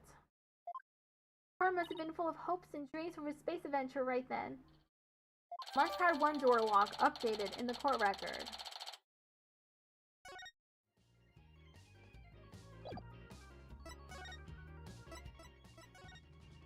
The victim went to all that trouble to save the defendant. And then he was mercilessly killed? Is there no justice in this world? Justice was trampled underfoot that day. That's right. Acts of justice and selflessness are not always rewarded. It pains me to say it, but I've come to realize the truth in that recently. Sounds like he and his personal philosophy are going through a midlife crisis. Something for the lost and found?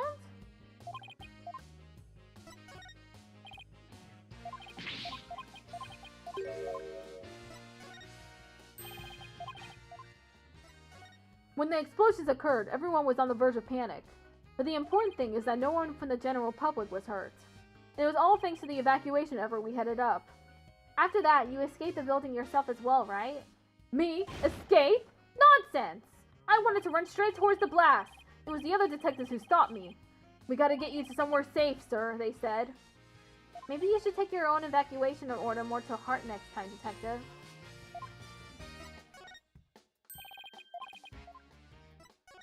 Detective, about the security footage that was taken by the boarding lounge 1 camera.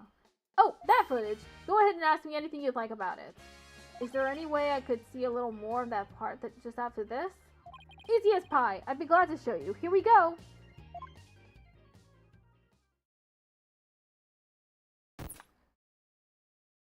Huh? The screen went blank.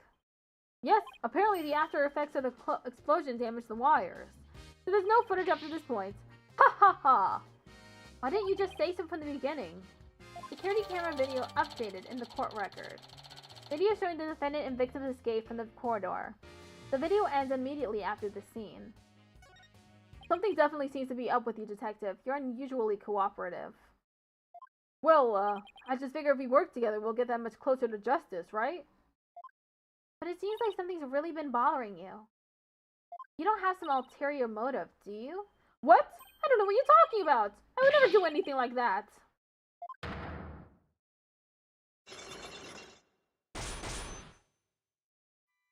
Damn! It's been a while, but those are definitely psyche locks. Did you just mouth psyched? Is there something I should be psyched about? No, psyche lock. It's a system of locks on the secrets in a person's heart. I can see when people are trying to hide those secrets by using the power of this Magatama. Presenting evidence can break those locks and reveal any secrets they're hiding. Mr. Wright, how much did they bilk you out for that piece of rock? If you've been swindled, I know some lawyers I can introduce you to. I'm more than capable of representing myself, thank you very much. No! Lawyers should not represent themselves. It isn't some kind of fraud. It really works. A friend gave it to me a long time ago. But I guess seeing is believing. Allow me to show you. Let's see what presenting the Magatama will reveal, shall we? Take that!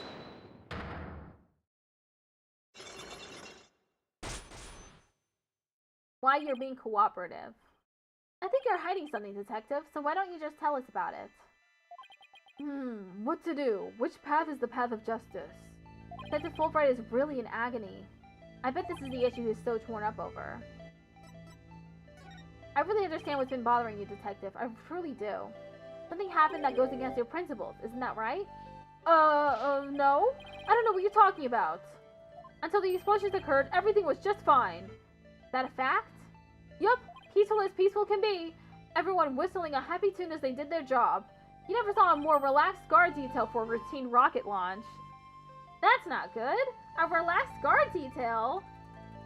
I don't think the guard detail was as relaxed as you claim as long as this exists.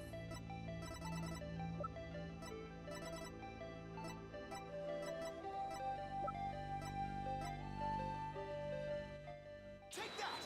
Before the explosions, what was supposed to happen here was a rocket launch. And yet security was so tight they even brought in a special task force.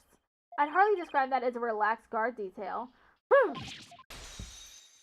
Now, hold on just 1 minute. The entire nation had their eyes on this extremely important rocket launch. That's why I was called in on a special security detail. As versatile as you are, I can certainly believe that that's true. But I say that it's very strange that this person would be the part of that detail from the outset.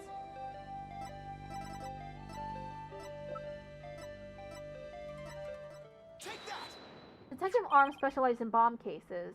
The fact that she was here on hand means that you people knew there was a possibility that a bombing would occur. You got me, Mr. Wright!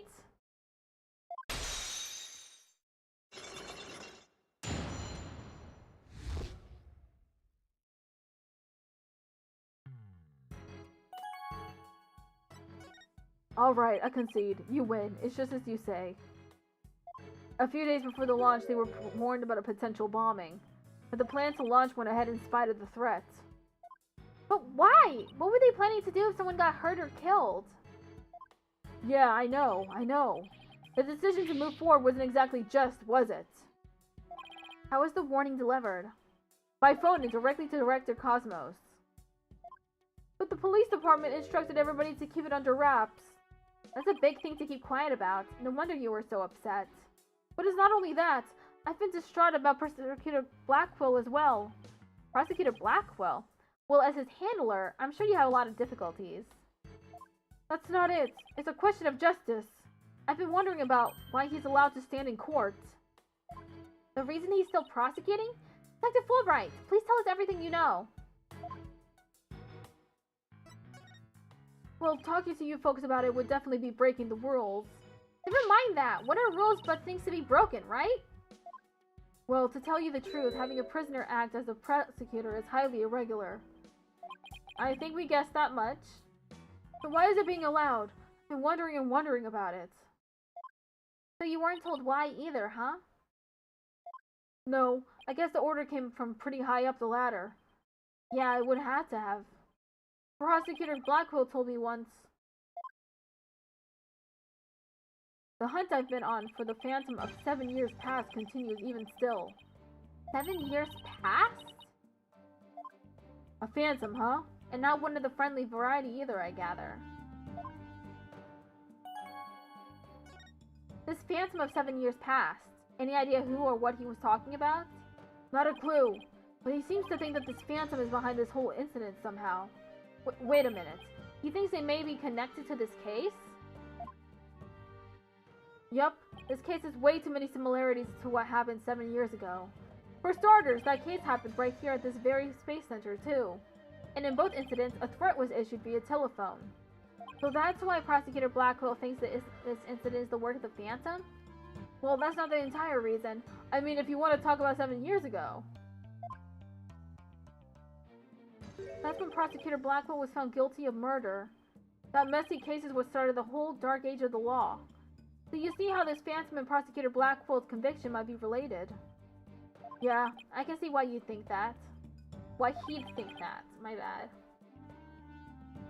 This incident in the Phantom, not to mention Blackwell's past, it's almost inconceivable that they would come to a head here. This might sound crazy, but Prosecutor Blackwell can't possibly believe Mr. Starbuck is this Phantom person, right? I mean, he was acting kind of strange during the last trial and all. The prosecution appears to be ready as well. Silence!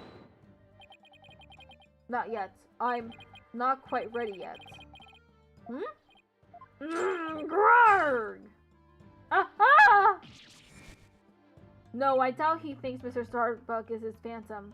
But I do get the feeling that he thinks the defendant has ties to them. Which is why he's acting so impatient. He's got a personal grudge against Mr. Starbuck. And that's not real justice. I've always trusted in Prosecutor Blackwell's judgment until now. But this time, I'm just so overwrought about it all.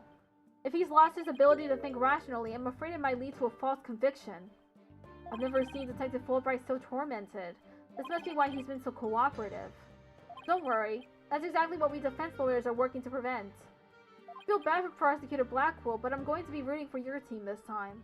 But don't tell him that. You have to promise me you won't. Detective Fulbright, I guess I was wrong about you. I swore to reform Prosecutor Blackwell and make him a valued member of society again. So I can't just sit back and watch him give in to his emotions and tear the defendant apart. Prosecutor Blackwell, don't you, Detective? Leave the courtroom to us. It's not like we want a guilty verdict either. I was hoping you would say that. I'm really grateful to the two of you. To show my thanks, I'll give you another bit of information. It's about the eyewitness. I saw her hanging around the Space Center entrance a little while ago. Really? Then let's go find her, Mr. Wright. Thanks, you two. I feel a lot better now that I've been able to get that off my chest. I'm going to work extra hard to find that perfect piece of evidence for you. In justice we trust on 3, 1, 2, 3. In justice we trust. Okay, later. There he goes. Wait, were we supposed to say in justice we trust back there too? Let's go see that witness now. Alright, the Space Center entrance it is.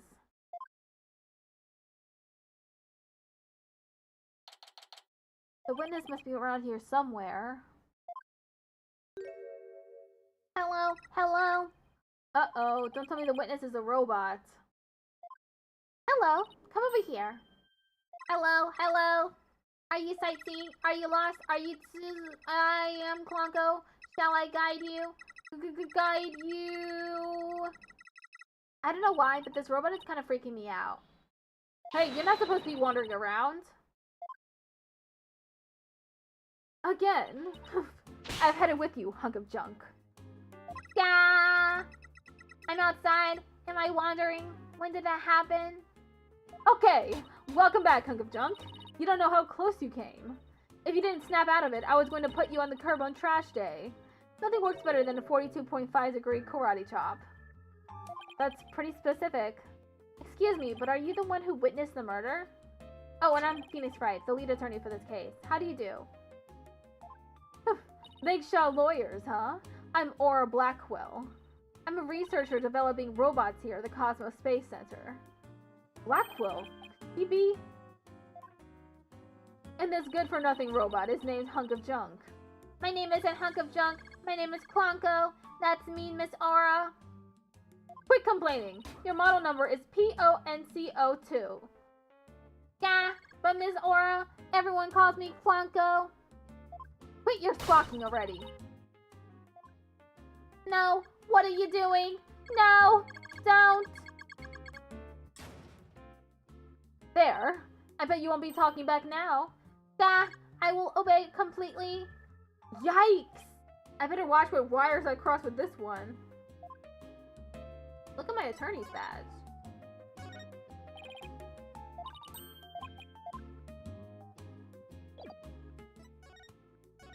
Your last name is Blackwell. Do you have a relative in the legal profession? You are correct. Simon Blackwell, who used to be a prosecutor, is... Shut up. Only speak when I order you to speak. Simon is my little brother. You know him? Yes, we met him in court a few times, right, Athena? What a dull creature. Has her switch been turned off? Athena being shy? This is new. Oh yeah, I heard he was prosecuting again, despite being a prisoner. Why doesn't he just stick to solving disputes among inmates in prison, right? Hey, what do you think, hunk of junk? Ah, Miss Aura, that hurts! I'm asking you a question. Why don't you answer me? Useless hunk of junk. But Miss Aura, you told me to only speak when you order me to speak. I told you to never talk back to me. You're worth more as scrap. Robot abuse, hawk attacks, Blackwell family life must sure be interesting. Well, do you have any other questions? Well, of course you do. You're a lawyer. It's not like I'm on Simon's side or anything. I just want to get this over with.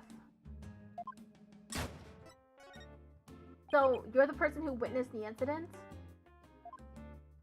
That's right. I was on the 4th floor of the main building, in the robotics lab. The explosion had disabled the elevators. So I lowered my emergency ladder like the detective leading the evacuation told me to. But it was such a pain. Why couldn't they have used the ladders in the other rooms? It must have been a very troubling experience. Probably best to just humor her here. Then, as I passed by the 3rd floor boarding lounge 1 window on my way down, I saw the crime as it happened. And that's about it. So you saw the crime as it happened, and that's about it. I see. Wait, what? You just saw it being committed? This is no time to just nod and repeat. So you saw into the 3rd floor lounge, the very scene of the crime. That's right. There's a small window on the right-hand side of the room. I looked through that from the outside. The room was pitch black, but that's not a small window. That's a really big window. It spans your torso and your head. The room was pitch black, but I saw a shady figure holding a lighter in their left hand and a knife in their right. That must have been the culprit. Did you see who that person was? Of course not. The power was out on that floor then, and there was only that tiny window, which is not tiny. The tiny window from the other case was tiny. This window is big. I see. But did you witness the moment of the murder? Yes, I saw the figure with the lighter raise their knife and... It happened at precisely 10 a.m. Did you witness anything else? Did the killer have any distinguishing features? I already told you, it was pitch black in there, although I did notice that the lighter the person had in their left hand had a pretty ornament on it. It looked like a planet. It was blue, like a little earth emblem. They had good taste in knickknacks anyway. An earth emblem on the lighter. I'd better remember that. Or a statement added to the port record. The perp held a lighter with an earth emblem on it in their left hand and a knife in the right. Thank you for your statement. We'll definitely prove Mr. Starbucks' innocence with it. Yeah, right. I won't hold my breath. Pardon me? Oh, did I hurt your feelings? Sorry, I just detest lawyers, that's all. What don't you like about lawyers? It's just an instinctive dislike. But don't feel bad. I hate prosecutors even more. That didn't make me feel any better, actually. Why do you hate lawyers so much? Little thing from my past. The whole legal system is meaningless in the first place. I certainly don't agree. I mean, people are imperfect. They lie, they're influenced by silly emotions. You can't expect such imperfect creatures to uphold a reasonable system of law. I like robots much better, even sad sacks like this one. Hey, you! Look alive there! Yeah, yes, here I go! I am the ultimate robot!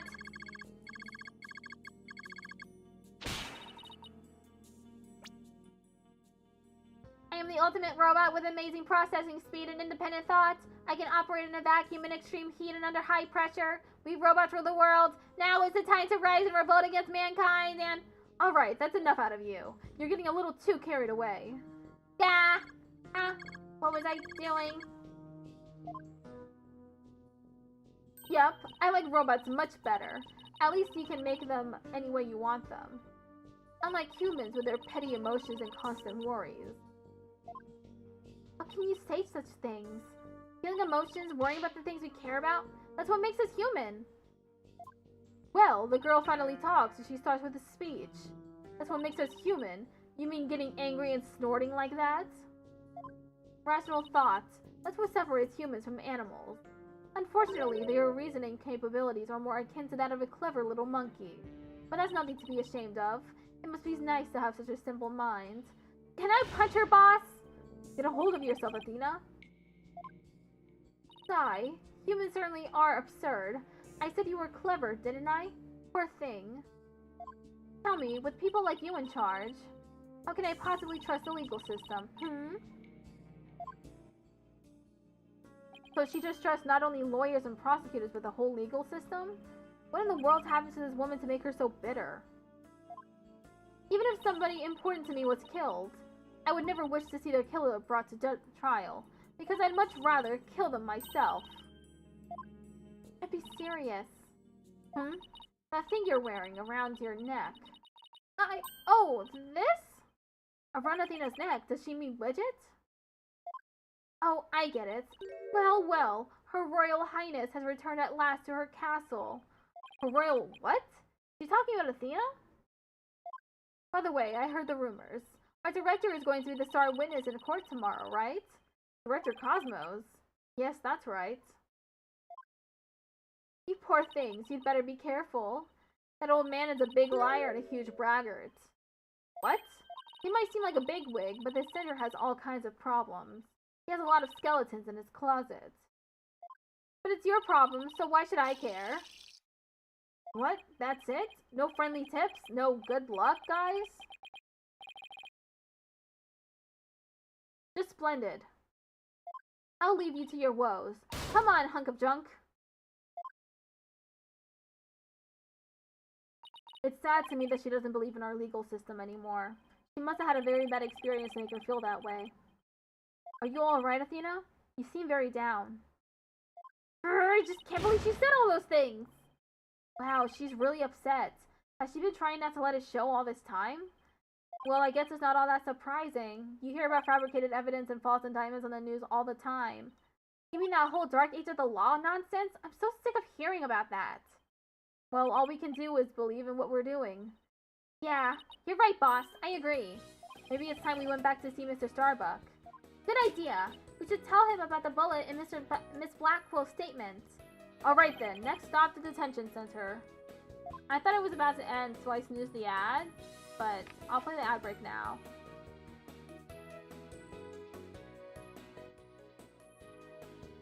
go, go!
My lawyers are here. It must be bad news. Hey, not necessarily. We found a new witness. A researcher saw the moment of the murder through the lounge window during her escape. Really? So they're going to let me go? Unfortunately, it was dark and she couldn't identify the person. I should have known. My stars never aligned just right, too. But we got a lead too, Mr. Starbuck. The murderer had a lighter with an Earth emblem on it. A lighter with an Earth emblem? Ooh! Did you remember something? Yep, I sure did. Just a little bit, though. Anything at all would be a help, so please tell us what you remembered. Interesting that the photo of all of them together wasn't put into the court record. It'll probably come up later because Athena, she seems to have recognized one of them. Probably a relative. Because she was at a bombing 7 years ago.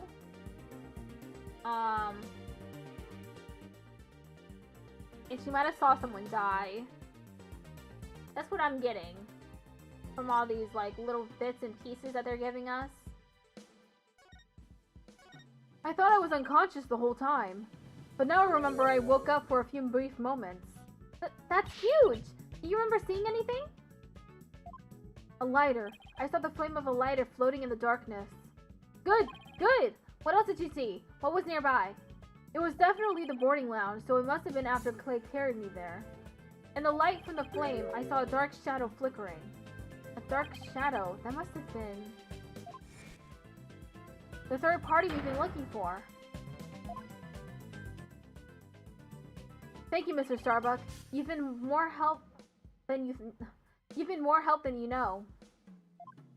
If we can prove there was this third person at the scene and that the real killer, then you'll be cleared of all suspicion. The key will be whether or not we can identify this third person in court tomorrow. At least we have something to go on now, and that's a big plus. I should probably tidy the evidence up a bit before someone mistakes me for a hoarder. Irrelevant evidence tidied up. Oh. What? What's tidied up?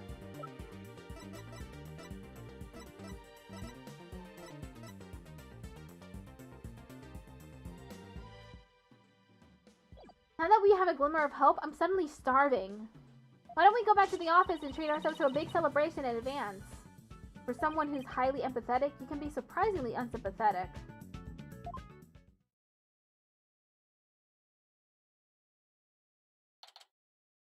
So, you found your strategy for tomorrow's trial, huh?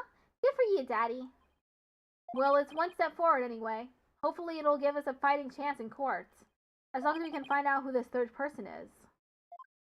Now, let's get something to eat. I'm starving. My vote is for Eldune's noodles.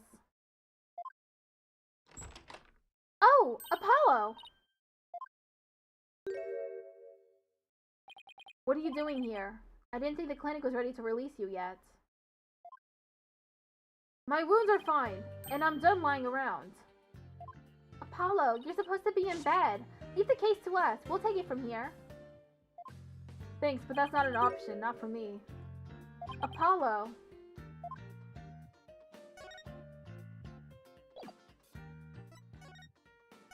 When I became a lawyer, Clay was the first person I showed this badge to. He was so happy for me. It was like he just became a lawyer himself. You two were really great friends, weren't you? Yeah, but we were rivals too. We fought to see who would make their dream come true first. But now, Apollo. You shouldn't underestimate your injuries, Apollo, and I don't want you overdoing it. I'm fine. I'm not in pain anymore. Besides, they gave me an IV at the clinic. An IV isn't a cure-all, mummy man. Anyway, just tell me how the case is going. Have you guys made any progress? A suspicious figure was spotted at the scene. We think they must be the real killer. Suspicious figure, huh? Right. I thought you'd be happier than that. Oh, don't get me wrong. I'm happy. I fully intend to see Clay's murderer apprehended. Absolutely nothing will get in the way of that. Clay was your best friend, right, Apollo? That's right. Best friend since junior high. Sounds like me and Junie. So what was Clay like? Well, he was full of compassion and energy, and he had a really loud voice. The two of you did voice training together now. I bet you'd break a few windows. You know, I bet you're right. It seems like only yesterday, Clay was a guy who lived for his dreams. We used to talk about it a lot. He was going to be an astronaut, and me, a lawyer. We talked well into the night, and even then we never grew tired of it. Apollo, about that jacket.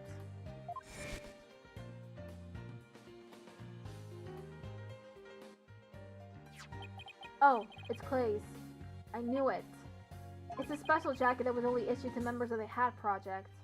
He was finally able to get one of his own once he was selected for the Hat 2 mission. He always looked so proud wearing it. But just when his dream was... Damn, it is not fair!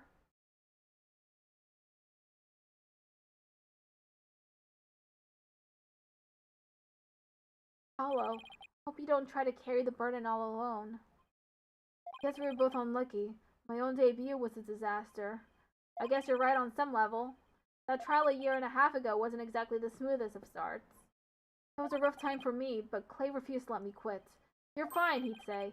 Don't give up. It was right during his screening exams, too. I couldn't have become a full-fledged lawyer without him. That you're fine of his is why I'm still standing here today. You're fine, huh? You're fine and I'm fine were like your catchphrases, weren't they? Something like that. Sure brings back memories. We were in junior high. Clay's mom passed away in an accident. But he wouldn't show his sadness to anyone. One night, I found him crying all alone in the school courtyard. Mom! Mom! Get away, Apollo! Don't come over here! Stop! Clay, listen to me. I don't have a mother either. Huh? I always think everybody else has a mom. Why am I the only one? But, you know, when I start to feel that way, I yell at the top of my lungs. I holler, I'm fine! And then you know what? I start to feel like maybe I really will be fine. Apollo Justice is fine! Okay, Clay, now it's your turn. Okay. Clay Tehran is fine! There you go. Now we're both fine. We're fine! Yeah! We're fine! What are you laughing about? See? We're fine! You laughed first! I'm fine, you're fine, we're both fine! Ha ha ha ha ha ha ha ha. Thanks, Apollo.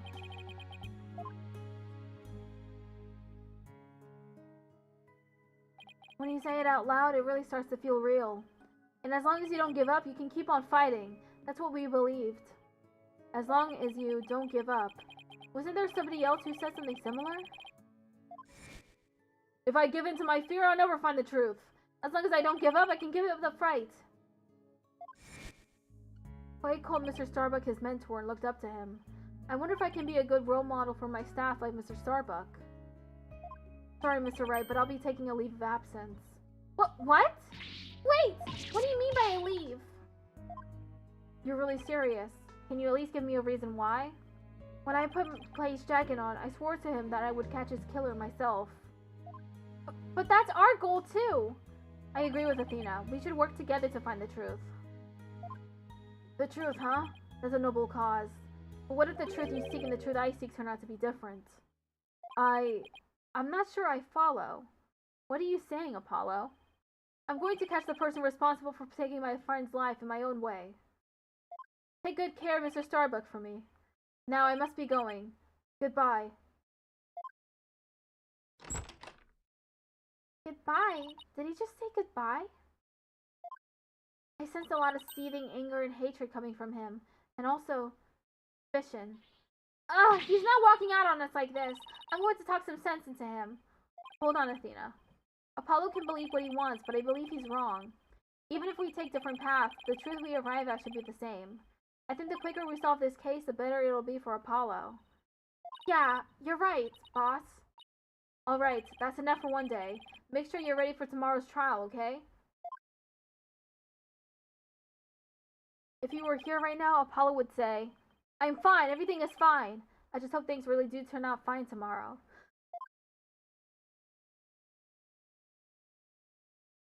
To be continued. I'll continue this next week.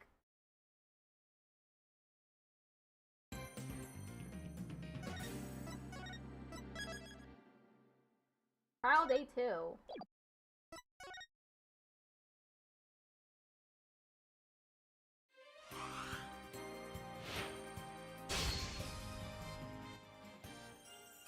After this, we have case 5 and then the special episode. And then after that, we have the next Apollo Justice game, which is Phoenix Wright, Ace Attorney, Spirit of Justice. Looking forward to that. Looks like it's gonna be fun.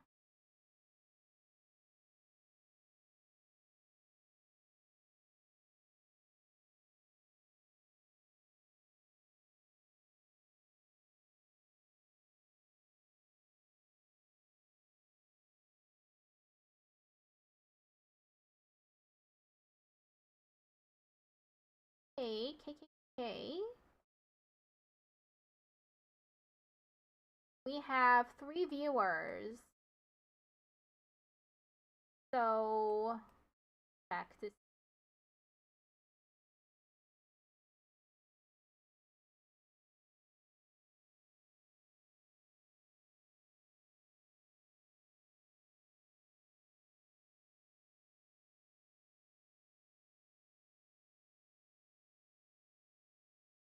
I'll write into Yurarite.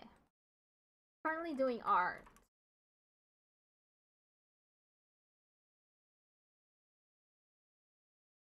Okay.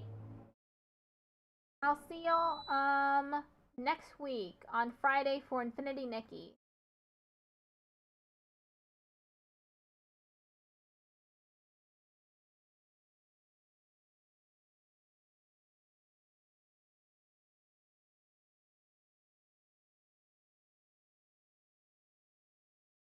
Oh, the stream ended early. 38 minutes. Okay. Bye-bye, everyone.